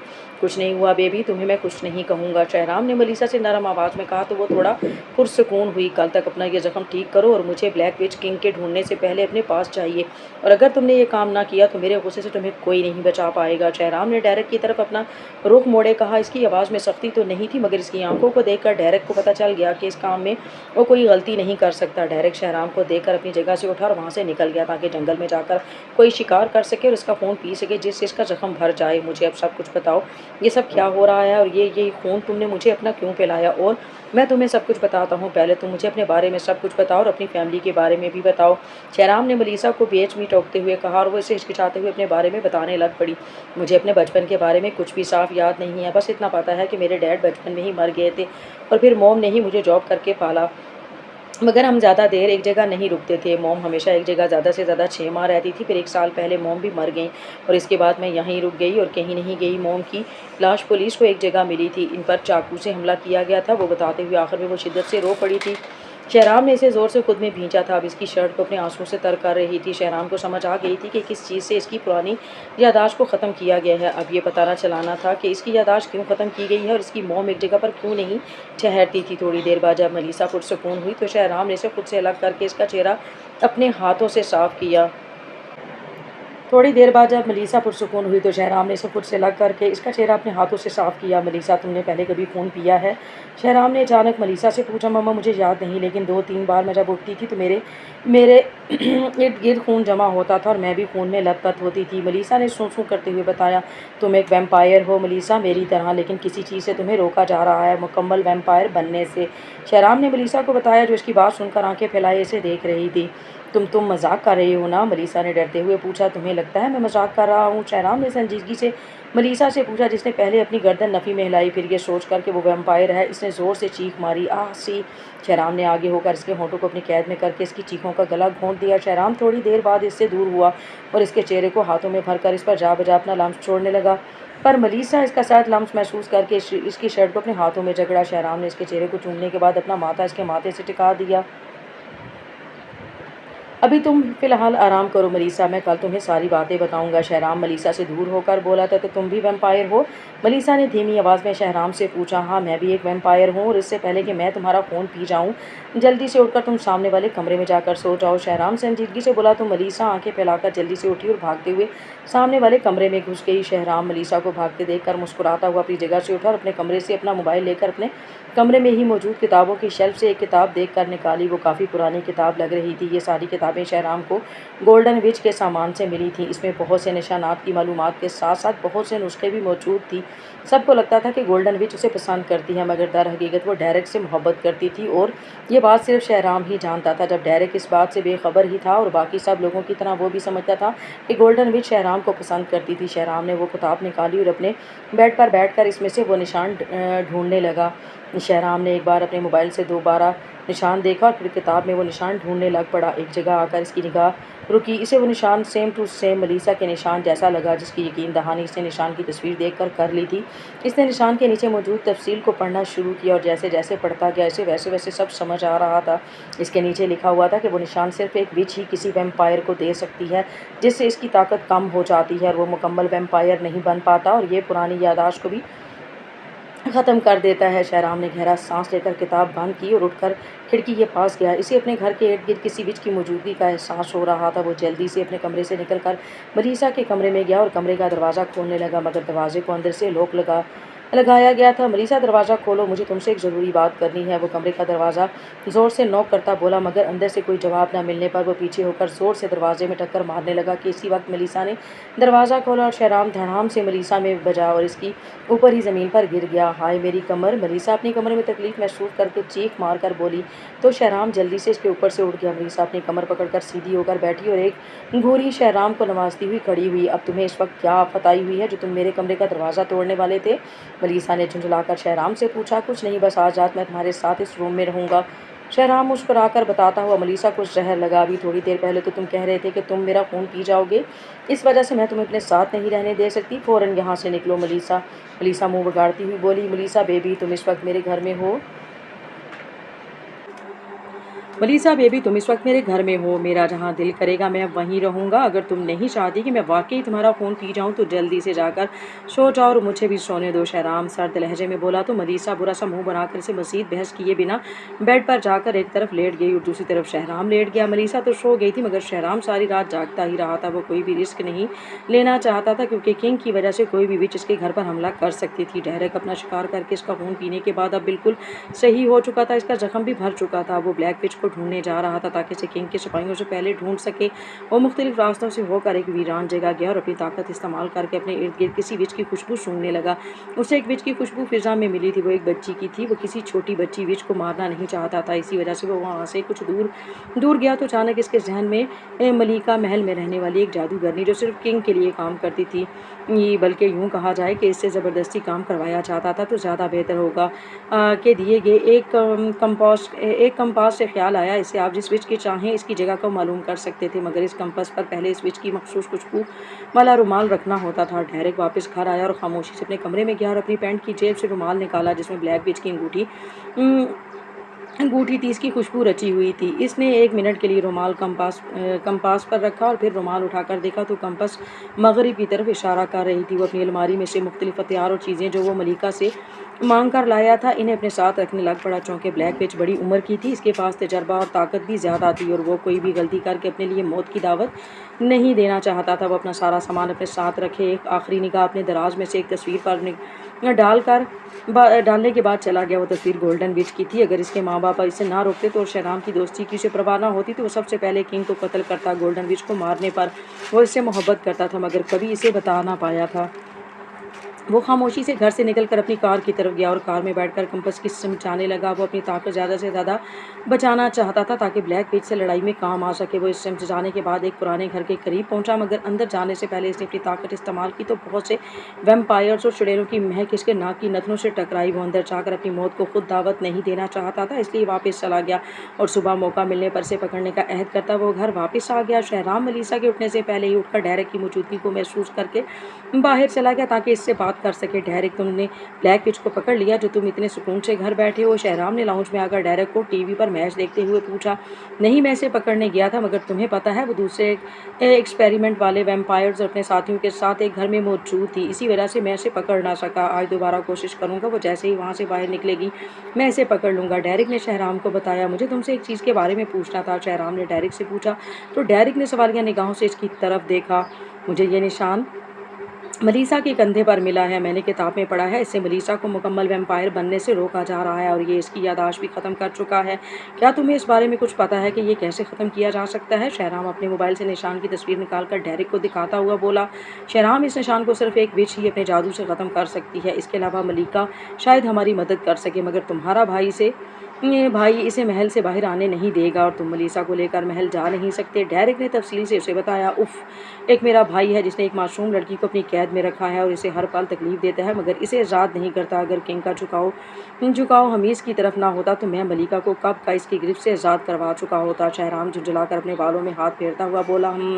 इस बारे में इससे बस एक बार ही मिल सका और वो तब भी बेहद उदास थी। शहजादा हमीज़ उसे रोज़ अजियत दे रहा है और आते हुए मैं जब उसे मिलने गया तो मुझे इससे मिलने में भी नहीं दिया गया, क्योंकि शहजादे हमीज़ का हुक्म था कि मलिका को कोई भी वैम्पायर मर्द नहीं मिल सकता। डेरिक ने भी इसे तफसील बताई। अब मुझे खुद महल जाना पड़ेगा। मैं आज ही महल के लिए निकलूँगा ताकि मैं मलिका से मिल लूँ। वो लोग तुम तो इससे मिलने से रोक सकते हैं, मगर मुझे नहीं। मैं इसे सारी परेशानी बताकर इस निशान को ख़त्म करने का हल पूछ लूँगा, मगर मेरी गैर मौजूदगी में तुम मलीसा के साथ ही रहोगे और इसे इस घर से निकलने नहीं दोगे। शहराम ने अच्छे से डेरिक को बताया और उठकर अपने कमरे में फ़्रेश होने चला गया। कपड़े बदल कर अपने साथ कुछ सामान रखकर साथ अपनी माँ क्वीन एलिज़ाबेथ के लिए इसने एक खूबसूरत कड़ा रखा जो इसने 1 साल पहले ख़रीदा था, मगर इन्हें दे नहीं पाया था। तुम कहाँ जा रहे हो शहराम? मलीसा अभी उठकर बाहर आई थी जब इसने शहराम से पूछा, जो तैयार श्यार होकर कमरे से निकला था। मैं एक ज़रूरी काम से जा रहा हूँ, रात तक आ जाऊँगा वापस। तुम यहाँ से कहीं मत जाना और मेरे दोस्त डेरिक के साथ ही रहना। शहराम मलीसा के पास आकर इसका सर चूम कर बोला। अच्छा जाओ, लेकिन जल्दी आ जाना। वो नज़रें झुकाकर धीमी आवाज़ में बोली थी। शहराम मुस्कुराकर एक आखिरी निगाह डालकर वहाँ से चला गया। मलीसा मुँह बनाती हुई किचन में गई ताकि कुछ खा सके। इसे शदीद भूख लग रही थी। माइक, एक नई खबर मिली है। मेरी एक साथी ने शहराम को महल जाते देखा है। ये अच्छा मौका है, हम उसे वरगला कर शहराम के खिलाफ कर सकते हैं। ब्लैक विच ने खुशी से माइक के पास हाजिर होकर उसे बताया। यह तो बहुत अच्छी बात है, लेकिन क्या वो अकेली है? माइक ने पूछा। नहीं, वो डेरिक इसके साथ है, लेकिन मेरे पास एक प्लान है। इसे तुम आसानी से मलीसा से मिल सकते हो। विच ने मुस्कुराकर डेरिक से कहा और इसे अपना सारा प्लान बताया। बहुत खूब, अब हम 1 घंटे में निकलते हैं, फिर हम जल्दी किंग को एक अच्छा सा तोहफा भिजवाएंगे। माइक विच के चेहरे पर मकरू हंसी देखकर खुद भी मकरू सा मुस्कुराता हुआ बोला। मलीसा लाउंज में मौजूद सोफे पर बैठी हुई थी। इससे कुछ फासले पर डेरिक बैठा हुआ था। दोनों इस वक्त मूवी देख रहे थे जब अचानक डेरिक को विच की महक अपने नज़दीक महसूस हुई। इसने फ़ौरन टीवी लाउंज में लगी ग्लास वॉल के बाहर देखा, जहां ब्लैक विच खड़ी मुस्कुरा रही थी। डेरिक ने बिजली की तेज़ी से एक झटके से मलीसा का बाजू थामा और उसे शहराम के कमरे में ले गया। यहाँ से निकलना मत। वो हैरान परेशान खड़ी मलीसा से बोलकर कमरे के दरवाजे को लॉक लगाकर बाहर गया, जहाँ विच अब ग्लास वॉल तोड़ने के लिए अपनी छुरी निकाल रही थी। डेरिक इसका इरादा जानकर जल्दी से सोफे के पीछे छुपा ताकि खुद को कांच के टूटने के बाद बचा सके। विच की छड़ी से तेज बिजली नुमा रोशनी निकली और ग्लास वॉल को तोड़कर चकनाचूर कर गई। विच ने हंसते हुए डेरिक को देखा, जो गुस्से से सुर्ख चेहरे के साथ सोफे के पीछे से निकला था। विच ने फिर जादू इस्तेमाल किया। अब की बार इसकी छड़ी से निकलने वाली तेज बिजली नुमा रोशनी का रुख डेरिक की तरफ था। डेरिक ने बर वक्त खुद को रोशनी से बचाया, जिसने दीवार में सुराख कर दिया था। डेरिक बिजली की तेजी से विच के हमलों को नाकाम बनाता हुआ इसके करीब पहुंचा और इसे गले से दबोचकर दीवार में जोर से मारा। जहाँ एक तरफ विच और डेरिक लड़ रहे थे, वहाँ दूसरी तरफ बाहर से चीजें टूटने की आवाज़ें सुनकर मलीसा कमरे के एक कोने में डर कर दुबकी बैठी थी। अचानक कमरे में तेज रोशनी नमूदार हुई और इसमें से माइक बाहर निकला। वो एक विच की मदद से जादू से मलीसा के कमरे में आया था। मलीसा ने आंखें फैलाकर अपने सामने खड़े माइक को देखा, जो देखने में हूबहू इसकी तरह लग रहा था। मलीसा बेटा, ये मैं हूँ, आपका डैड, मुझसे डरने की ज़रूरत नहीं है। माइक ने मलीसा को डरते देखा तो इसे मसनूई मोहब्बत से पिचकारा। नन्नन नहीं, मेरे डैड मर चुके हैं। वो नफ़ी में सर हिलाती हुई दीवार में घुसने की कोशिश कर रही थी। मलीसा, मुझे कुछ लोगों ने कैद किया हुआ था, जिस वजह से तुम्हारी मम्मा को लगा कि मैं मर गया हूँ। मैं एक बहुत अंधेरी जगह कैद हूँ, मुझे सिर्फ तुम आज़ादी दिला सकती हो। मैं दिन रात तुम्हारी शक्ल देखने को तरसता हूँ। माइक मस्कीन सूरत बनाकर आंखों में नमी लिए मन घड़त कहानी बनाकर बोला। तो मलीसा ने हैरत से माइक को देखा और फिर डरते डरते पूछा, काका, क्या आप वाकई मेरे डैड हैं? आपको किसने कैद किया? हाँ बेटा, मैं तुम्हारा डैड ही हूँ और तुम यकीन नहीं करोगी मुझे किसने कैद किया है। माइक ने अफसरदा सा बोला। आप बताएं डैड कि आप कहाँ हैं और किसने कैद किया है और मैं आपको कैसे आज़ाद करवा सकती हूँ? मलीसा ने माइक से पूछा, जिसने आंखों में शैतानी चमक सजाए से बताना शुरू किया। मुझे शहराम ने कैद किया है, वो मुझे छोड़ नहीं रहा क्योंकि वो तुम्हें चाहता था। मैं और तुम्हारी मम्मा इसी वजह से शहर अपना घर बदलते थे, मगर बदकिस्मती से आखिर से इसने तुम्हें पा ही लिया और मुझे आज़ाद करने का सिर्फ एक ही तरीका है और वो ये है कि तुम्हें ये सिल्वर चाकू इसके दिल में मारना होगा। माइक मन गढ़ंत कहानी सुनाकर आखिर में एक छोटा सा चाकू इसकी तरफ बढ़ाते हुए बोला। मलीसा अभी भी एक कोने में बैठी थी। इसने डरते डरते माइक से चाकू पकड़ा। अगर तुम्हें अपना डैड वापस चाहिए तो तुम्हें शहराम को मारना होगा, और अब मेरा टाइम खत्म हो गया है। दोबारा जल्दी तुमसे मिलने आऊँगा। माइक अफसुर्दगी से बोलकर वहाँ से गायब हो गया। मलीसा जो चाकू को देख रही थी, अचानक दरवाज़ा खुलने पर इसने साइड पर चाकू छुपा लिया। डेरेक बिखरे बालों और फटी हुई शर्ट के साथ कमरे में दाखिल हुआ। बामुश्किल विच और इसकी लड़ाई खत्म हुई थी, क्योंकि विच अचानक गायब हो गई थी। मलीसा तुम ठीक हो? डेरेक ने पूछा। हाँ मैं ठीक हूँ, मलीसा जल्दी से बोली। तुम मेरे साथ चलो, हम यहाँ ज़्यादा देर नहीं रुक सकते। कोई पता नहीं कि विच दोबारा हम पर हमला करने आ जाए, डेरेक ने इससे कहा। तो मलीसा जल्दी से उठती हुई चाकू डेरेक की नज़रों में आए बगैर अपनी जैकेट की जेब में रखकर खड़ी हुई और डेरेक के पीछे चल पड़ी। शहराम महल पहुंच चुका था। अब वो महल के दाखिली दरवाजे से अंदर दाखिल हुआ और रास्ते में एक मुलाजमा को रोक कर पूछा, सुनो क्वीन एलिज़ाबेथ कहाँ है? शहजादे वो इस वक्त पिछले हिस्से वाले बाग में मौजूद हैं। मुलाजमा ने सर झुकाकर शहराम को बताया। तो शहराम सर हिलाकर महल के अंदरूनी हिस्से में जाने की बजाय पिछले हिस्से की तरफ चला गया। शहराम एलिज़ाबेथ के पास पहुंचा तो इसका सारा मूड ख़राब हो गया। ये देख कर के इसकी माँ के साथ किंग और हमीस इसका बड़ा भाई बैठा हुआ था। चूँकि अभी तक किसी की इस पर नज़र नहीं पड़ी थी, इसी वजह से इसने वापस मुड़ जाना चाहा, लेकिन क्वीन की नज़र इस पर पड़ गई थी। शहरी वो एलिज़ाबेथ की आवाज़ सुनकर अपनी जगह साकित हो गया और फिर तेज़ी से अपनी जानिब आती अपनी माँ को देखा, जिसने ज़ोर से इसके करीब आकर इसे खुद में भींचा था। शहराम भी इनके गिर्द अपने बाजू बांधे इसने एलिज़ाबेथ को बहुत याद करता था, मगर मिलने नहीं आता था। शुक्र है तुमने भी 2 साल बाद आखिर अपनी सूरत दिखा दी। यह तंज भरी आवाज़ इसके बाप किंग एडवर्ड की थी। शहराम इनकी बात सुनकर नज़रअंदाज करता एलिज़ाबेथ से दूर हुआ। कितने दिनों के लिए रुक रहे हो शहरी? कोई बात नहीं, अब मैं तुम्हें 1 महीने तक जाने नहीं दूंगी, एलिज़ाबेथ ने पहले पूछा और फिर आखिर में मोहब्बत और मान से बोली। क्वीन आपको जानकर बेहद अफसोस और दुख होगा कि मैं यहाँ रुकने नहीं, सिर्फ एक काम के लिए आया था, और जैसे ही वो काम हो जाएगा मैं रात से पहले यहाँ से चला जाऊँगा। शहराम ने स्पार्ट अंदाज में कहा। क्वीन माँ हूँ मैं तुम्हारी। शहराम एलिज़ाबेथ अफसुर्दगी से बोली। मैं फ़िलहाल बहस नहीं करना चाहता, शहराम स्पार्ट अंदाज में बोला। इसके लहजे में ना खुशी की रमक थी और ना ही दुख की। वैसे किस काम के लिए आए हो तुम यहाँ शहरी? हमीस ने तजस्सुस से पूछा। मैं मलिका से मिलने आया हूँ, मुझे इससे एक ज़रूरी काम है, शहराम ने हमीस को जवाब दिया, जो शहराम के मुंह से मलिका का जिक्र सुनकर अपना मुंह बिगाड़ चुका था। इजाज़त दें क्वीन, ज़िंदगी ने मोहलत दी तो आपसे दोबारा मिलने आऊँगा, वरना जितने दुश्मन किंग ने पाल रखे हैं मेरा दिल आपको तोहफे में ज़रूर मिल जाएगा। शहराम एक नज़र किंग पर डालकर तंजिया बोलकर चला गया, मगर जाते हुए अपनी माँ का दिल लहू लुहान कर गया था। एलिज़ाबेथ ने अपनी पानियों से भरी आंखें उठाकर शहराम को जाते देखकर एक दर्द भरा सांस खारिज किया। हा वो निहायत ही बेवकूफ़ है विच, मैंने इसके सामने इतना अच्छा नाटक किया जिसे सच समझकर इसने आसानी से चाकू अपने पास रख लिया। वो जल्द ही शहराम को मार देगी। माइक ने मकरू हंसी हंसते हुए खून का प्याला अपने मुंह से लगाते हुए विच से कहा। माइक ऐसा ना हो कि मलीसा सिर्फ तुमसे बचने के लिए ड्रामा कर रही हो और शहराम को मार ही ना दे। विच परेशानी से माइक से बोली। तुम फिक्र मत करो विच, मैंने एक बहुत जाल बुना है और जल्द ही इसे मार देगी, माइक विच से बोला, जिसमें बेमकरूसा मुस्कुराकर अपना सर हिलाया, जबकि विच के जहन में माइक को भी मारने का प्लान चल रहा था।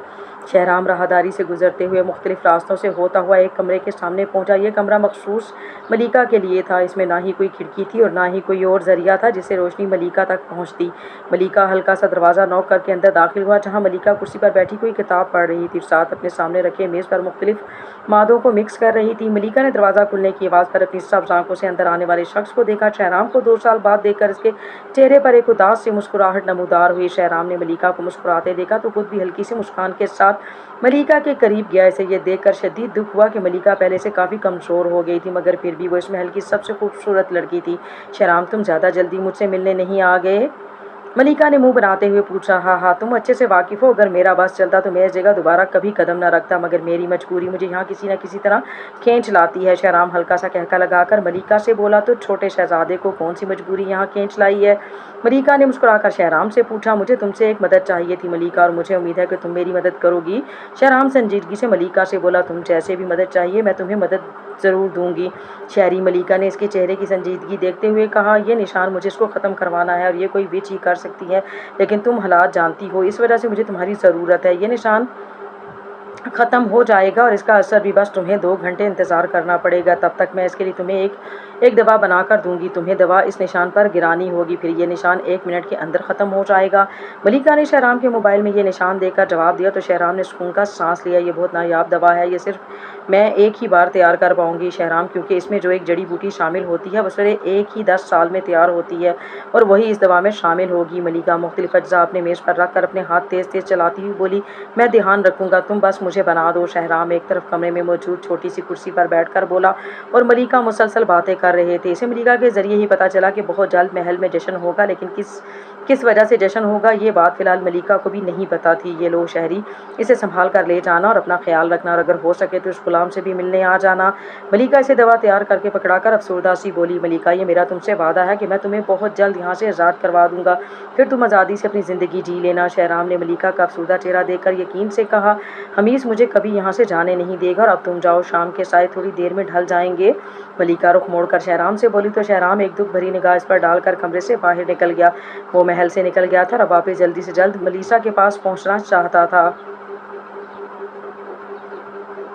डेरिक मलिसा को अपने साथ अपने घर ले आया था और ज़्यादा देर शहराम के साथ ही रहता था। इस वजह से अपने घर को शायद ही कभी मौका मिलने पर इस्तेमाल करता हो।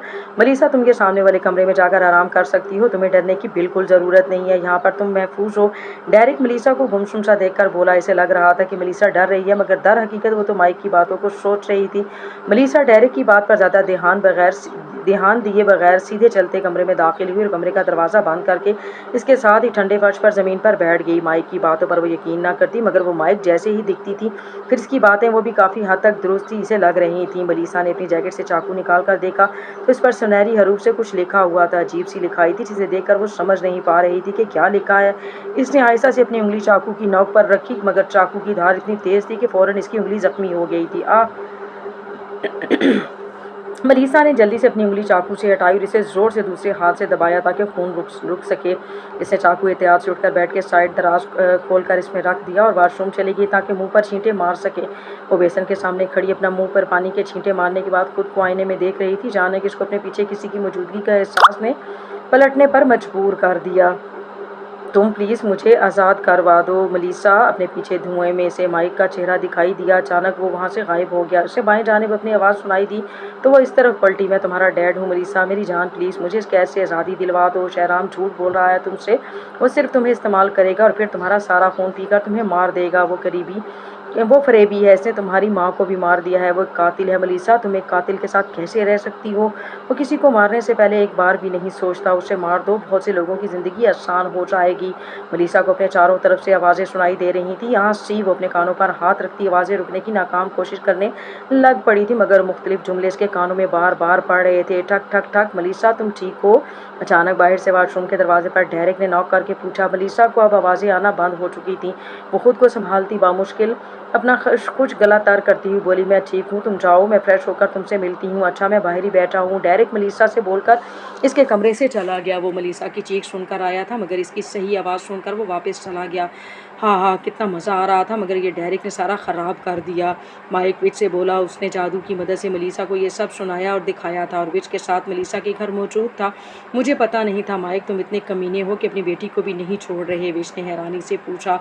हाँ हाँ, वो मेरी बेटी नहीं है, मेरी जुड़वा भाई की बेटी है। वो कमीनगी से हंसता हुआ विश को बता रहा था। मैंने अपने भाई के मरने के बाद इसकी जगह लेने की कोशिश की, मगर वो इसकी बीवी मुझे पहचान गई थी। मैंने मलिसा पर 2 साल एक्सपेरिमेंट भी किए थे, मगर फिर इसकी कमीनी माँ बड़ी होशियार थी, इसे पता चल गया और वो इसे दूर लेकर गई। वो बात करता आखिर में हकारत से मलिसा की माँ का जिक्र करने लगा। मैंने ही मलिसा की माँ को 1 साल पहले मारा था। इसका खून पीकर मुझे जो मज़ा आया मैं बता नहीं सकता। आह, वो इतनी बहादुर थी कि अपनी मौत पर भी नहीं डर रही थी, मगर अफसोस वो जिसे बचाने के लिए मरी, मैं इसे भी जल्द मार दूंगा। वो मकारी से मुस्कुराता हुआ विश को बता रहा था। माइक, तुम्हारी बातें सुनकर मुझे लगता है कि तुम यकीन के लायक नहीं हो। विश ने मसनूई से डरते हुए पूछा। हाँ हाँ हाँ, वाकई मैं एतबार के लायक नहीं हूँ, तुम्हें 1 सेकंड में मार सकता हूँ। वो मक्कारी से विश को ऊपर से नीचे गंदी नज़रों से देखते हुए बोला। विश ने मुस्कुराते हुए माइक को देखा। वो उसकी आंखों का मफहूम अच्छे से जानती थी। विच आहिस्ता से चलते हुए माइक के करीब आई और अपना हाथ की पहली उंगली के लंबे नाखून को आहिस्ता से इसके सीने पर फेरने लगी। जालिम, मारने का इरादा है क्या? माइक ने मजाकन विच का हाथ पकड़कर कहा। हाँ, फिलहाल मेरा ऐसा कोई इरादा नहीं है। विच माइक की गिरफ्त से अपना हाथ आज़ाद करवाती मुस्कुराकर आंख मारती दोबारा अपना नाखून इसके सीने पर फेरने लगी। माइक, जो विच की बात पर मुस्कुरा रहा था, अचानक इसे अपने सीने में दर्द उठता हुआ महसूस हुआ। इसने देखा तो विच ने इसके दिल के करीब सीने को अपने तेज धार नाखून से चाक कर दिया था। माइक ने विच के हाथ को जोर से थाम कर इसे घुमाते हुए दीवार में दे मारा, जबकि इसके जख्म से खून पूरी रफ्तार से बहने लग गया था। विच ने तेजी से ज़मीन से उठकर खुद को बचाव करने के लिए अपने इर्द गिर्द जादू से धुंध बनाई, जिससे माइक इसे देख नहीं पा रहा था, मगर वो आसानी से माइक को देख सकती थी। इसने बेड के करीब पड़े लैंप को जोर से माइक के सर पर मारा, जिससे वो लड़खड़ा गया था। आह, तुझे तो मैं छोड़ूंगा नहीं ब्लैक विच, माइक चीखा और विच का कहका सुनकर गुस्से से बोला, पहले पकड़ तो लो बेवकूफ़ वैम्पायर। विच ने ऊंची आवाज़ में माइक से कहा और फुर्ती से माइक की कमर पर अपने नाखून से जख्म देकर पीछे हट गई। आह सी, माइक ने तकलीफ से चीख मारी। विच ने माइक का ध्यान भटका देखकर जोर से इसके खुले बहते खून वाले सीने में हाथ डालकर इसका दिल जोर से बाहर खींचा। माइक उसे खुद से दूर करने की कोशिश कर रहा था और इसका हाथ भी किसी तरह अपने से दूर करना चाहा, मगर तब तक विच ने इसका दिल निकाल लिया था। विच ने हंसते हुए माइक को ना जाते हुए नीचे देखा और अपने अपने जादू से पहले इसके दिल को ख़त्म किया और फिर इसके जिस्म को जलाकर मलीसा के घर से चली गई। शहराम रात गए वापस लौटा और घर में दाखिल हुआ तो घर की बिखरी हालत देखकर इसकी धड़कन एकदम ही तेज़ हुई थी। मलीसा, डेरिक, इसने इन दोनों को आवाज़ दी, मगर जवाब ना पाकर बिजली की रफ्तार से हर कमरे का दरवाज़ा खोलकर देखने लगा। मगर जब पूरे घर को देखने के बाद इसे मलीसा और डेरिक ना मिले तो इसने अपने अपने बालों को ज़ोरों से मुट्ठियों में जकड़ लिया और सोचने लगा। उसे डर था कि वो दोनों मुसीबत में ना यूँ। फिर अचानक उसे याद आया कि शायद डेरिक अपने घर चला गया हो। वो जल्दी से सीधा होता बाहर निकला और बाहर खड़ी अपनी कार में बैठकर डेरिक के घर चला गया। इसने जब डेरिक के घर की लाइट्स जलते देखी तो उसे थोड़ा सुकून महसूस हुआ। वो गाड़ी पार्क करता अंदर जाने लगा कि गाड़ी की आवाज़ सुनकर इसी वक्त डेरिक भी बाहर निकला था। मलीसा कहाँ है? वो ठीक तो है ना? शहराम ने गाड़ी से निकलते ही बिजली की तेज़ी से डेरिक के पास पहुंचकर पूछा। वो बिल्कुल ठीक है, फिलहाल सो रही है, तुम अंदर आ जाओ, फिर तफसील से बात करते हैं। डेरिक की बात सुनकर वो पुरसुकून होता घर में दाखिल हुआ। डेरिक अपनी फ्रिज से पैक्ड खून निकाल कर शहराम के लिए लाया ताकि वो अपनी एनर्जी दोबारा हासिल कर सके, जो महल जाने में सर्फ हुई थी। शहराम को डेरिक ने सारी बात बता दी थी। वो इसलिए ज़्यादा गुस्सा ना था क्योंकि मलीसा बिल्कुल ठीक थी, मगर ये सुनकर वो परेशान ज़रूर हो गया था कि मलीसा को कुछ भी हो सकता था।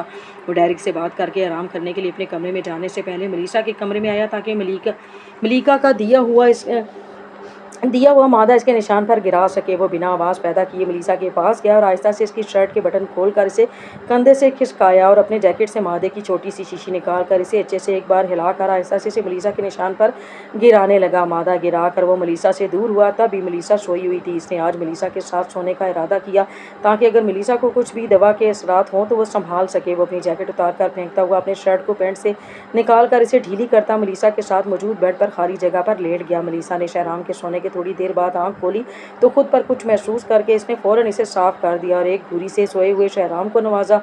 इसे शहराम की ऐसी हरकत से इस पर शक हो रहा था कि माइक सच कह रहा है। वो आंखें बंद करके अपना रुख शहराम की तरफ से मोड़कर सोने लगी, मगर इसके जहन में बार बार वो बातें आ रही थीं। इसे याद आया कि इसकी यूनिवर्सिटी के कुछ स्टूडेंट्स भी गायब हुए थे। अब इसे यकीन हो रहा था कि इन सब के गायब होने में कहीं ना कहीं शहराम का ही हाथ है। वो एक फैसला करती हुई सोने की कोशिश करने लगी, मगर कुछ सोचकर फौरन उठकर बैठ गई। उठकर दराज से चाकू निकालकर बिना आवाज़ पैदा किए कमरे से बाहर निकली और टीवी लाउंज में मौजूद स्लाइडिंग ग्लास खोलकर वहां खड़ी होकर आसमान को तकने लगी। इसकी आंखों के सामने स्विच का चेहरा आ रहा था जिसे शहराम ने बेदर्दी से मारकर जला दिया था। इसे अचानक शहराम के साथ एक कमरे में सोने का सोच कर भी डर लगने लगा था। वो यहाँ से कहीं दूर भाग जाना चाहती थी। वो वापस मामूली ज़िंदगी जीना चाहती थी, मगर वो ये जान चुकी थी कि उसे आज़ादी सिर्फ शहराम के मरने के बाद ही नसीब होगी। वो अपनी सोचों में गुम चाकू को अपनी पैंट की जेब में छुपाई खड़ी थी जब शहराम ने पीछे से आकर इसकी गर्दन को अपने होंठों से छूकर इसकी गर्दन अपनी बाहों का हिस्सार डाला। मलीसा बेबी, कमरे से निकलकर यहाँ क्यों आ गई हो? क्या तुम्हें नींद नहीं आ रही? शहराम ने मलीसा से मोहब्बत से पूछा, जिसे अचानक ही शहराम से बेहद खौफ महसूस हो रहा था। नहीं, मैं तो वैसे ही आई थी बाहर, इसने कांपती आवाज़ में जवाब दिया। तबीयत तो सही है तुम्हारी, ये तुम्हारा चेहरा इतना सफ़ेद क्यों हो रहा है? शहराम ने मलिहा का रुख अपनी जानिब मोड़कर पूछा तो मलीसा ने डर कर अपना हाथ चाकू पर रखा। मैं बिल्कुल ठीक हूँ, वो धीमी आवाज़ में मिनमिनाई। अचानक उसे मुख्तलिफ आवाज़ें सुनाई देने लगी। उसे नहीं पता था कि वो क्या कर रही है। इसने तेज़ी से चाकू अपनी जेब से निकालकर शहराम के सीने में धंस दिया।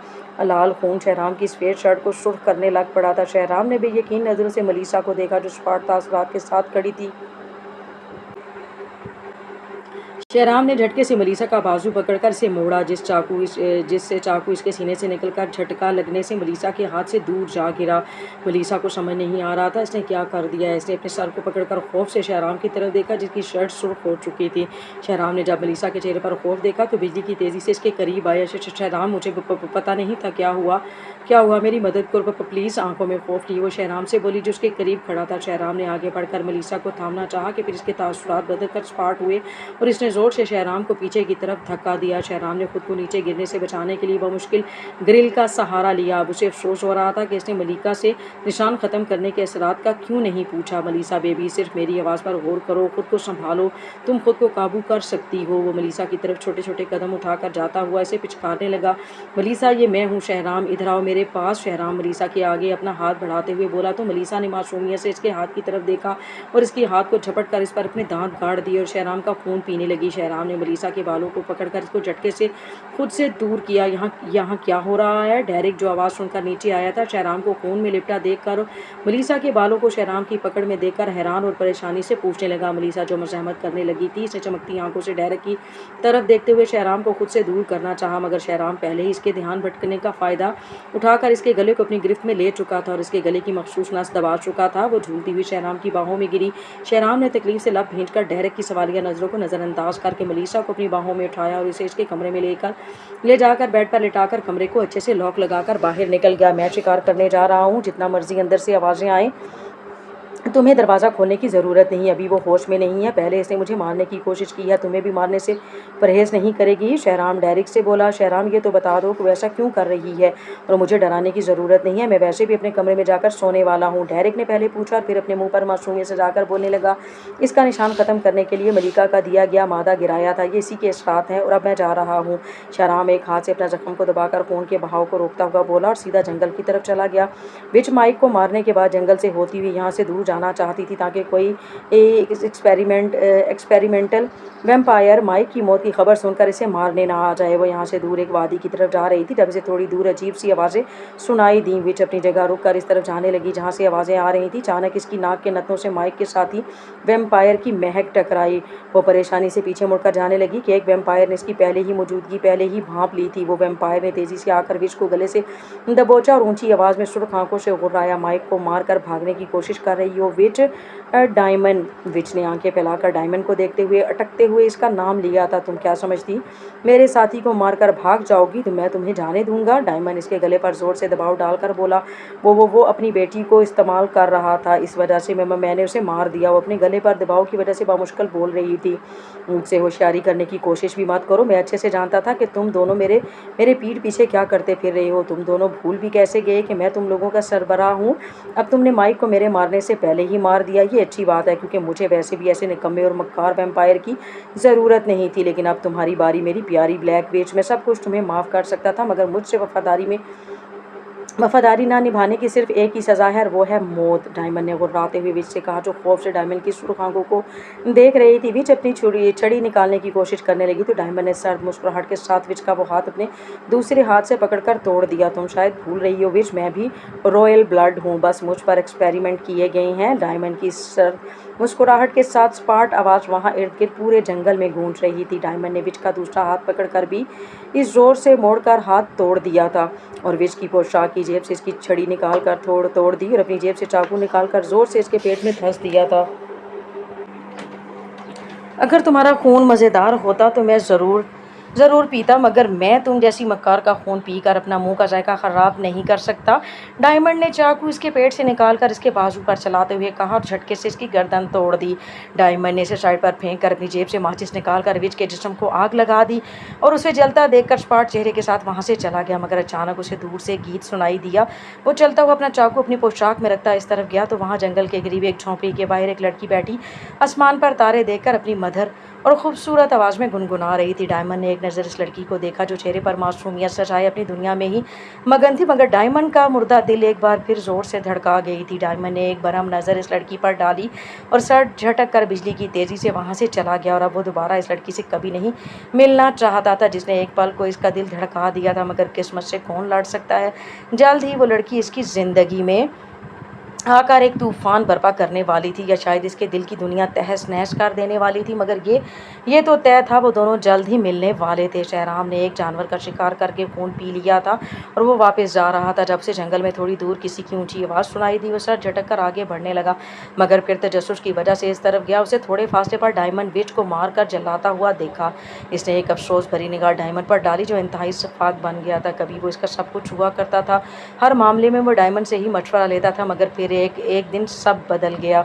डायमंड को किंग ने शहराम से दूर कर दिया, जिसकी वजह से इसे शदीद नफरत थी अपने बाप से, जिसने डायमंड को तो शफाक बनाया ही मगर इसके दिल में खुद के लिए नफरत भी पैदा करवा ली थी। डायमंड से वो एक बार मिलना चाहता था, मगर फिर इससे दोबारा कभी मिलने का सोच कर वो डायमंड को दूसरी तरफ जाता देखकर खुद भी अपने घर की तरफ बढ़ गया ताकि मलीसा की हालत देख सके। वो बिजली की तेज़ी से घर पहुंचा और लाउंज में गया जो खाली था। इसे वैसे भी मालूम था कि डेरेक यकीनन अपने कमरे में होगा। वो पहले इसे मलीसा के बारे में पूछने गया। डेरेक, शहराम ने डेरेक के कमरे में दाखिल होकर इसे पुकारा। हाँ बोलो।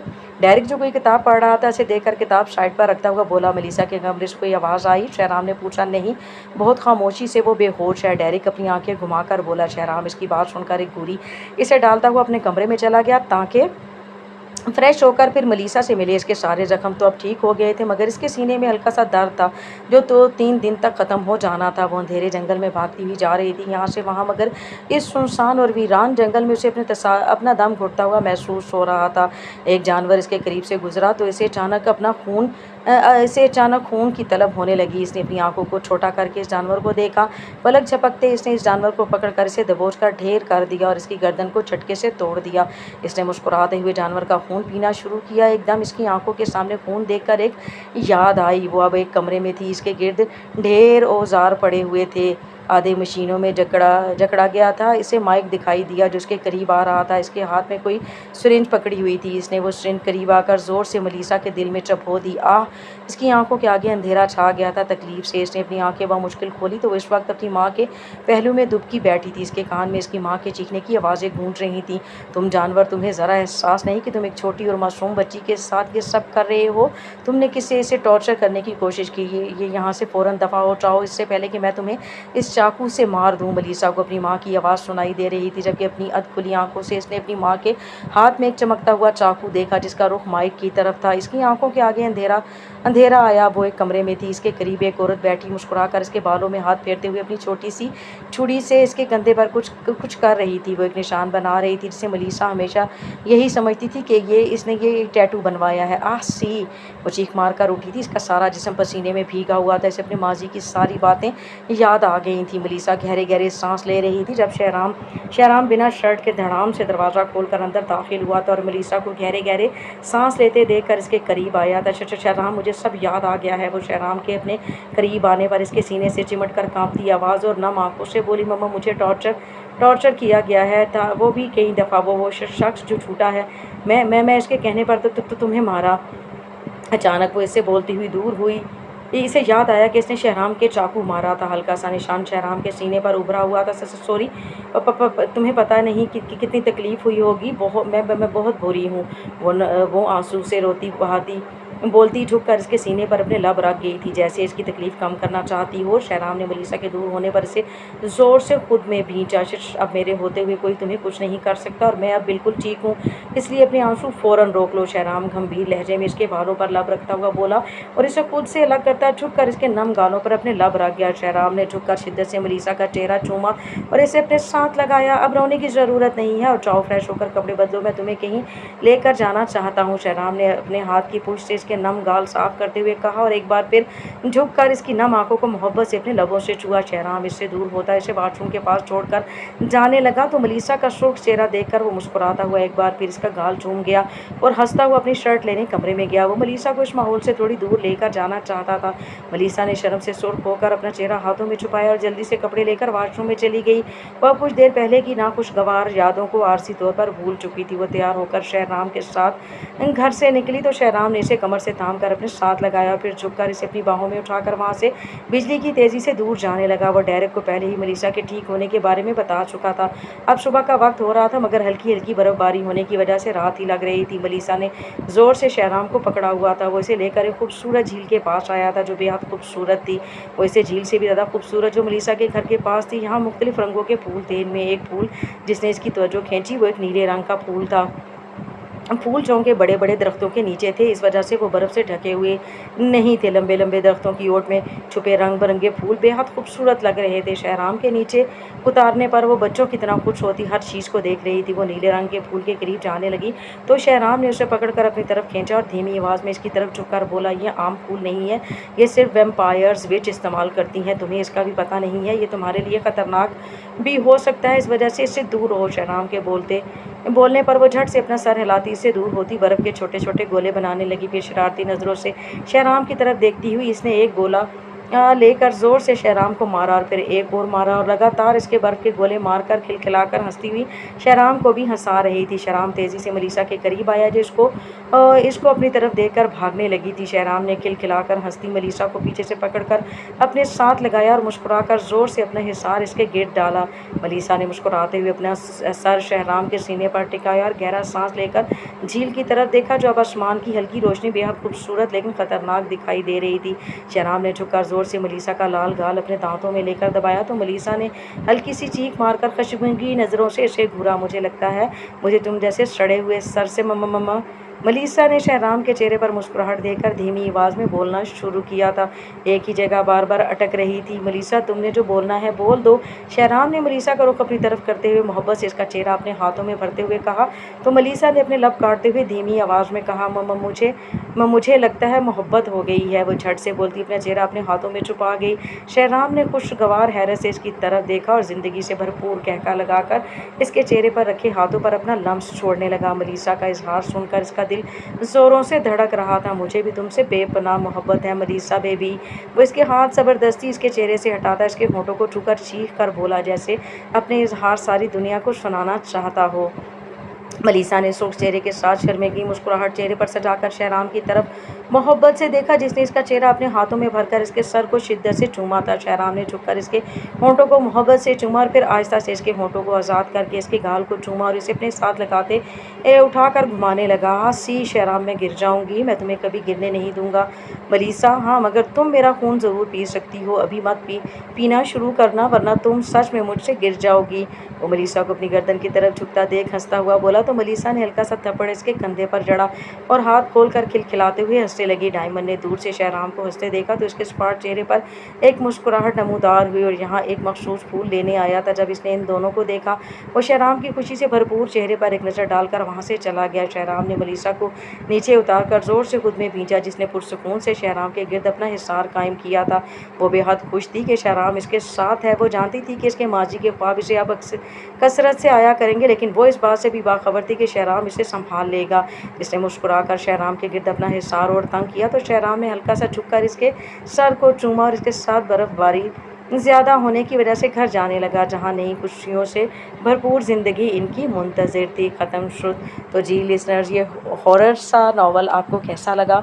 यकीनन आपने इसको एंजॉय करना है तो लास्ट में अपनी कीमती राय का इजहार ज़रूर कीजिएगा और इसके साथ मुझे दीजिए इजाज़त। दुआओं में याद रखिएगा। जहाँ रहें खुश रहें आबाद रहें।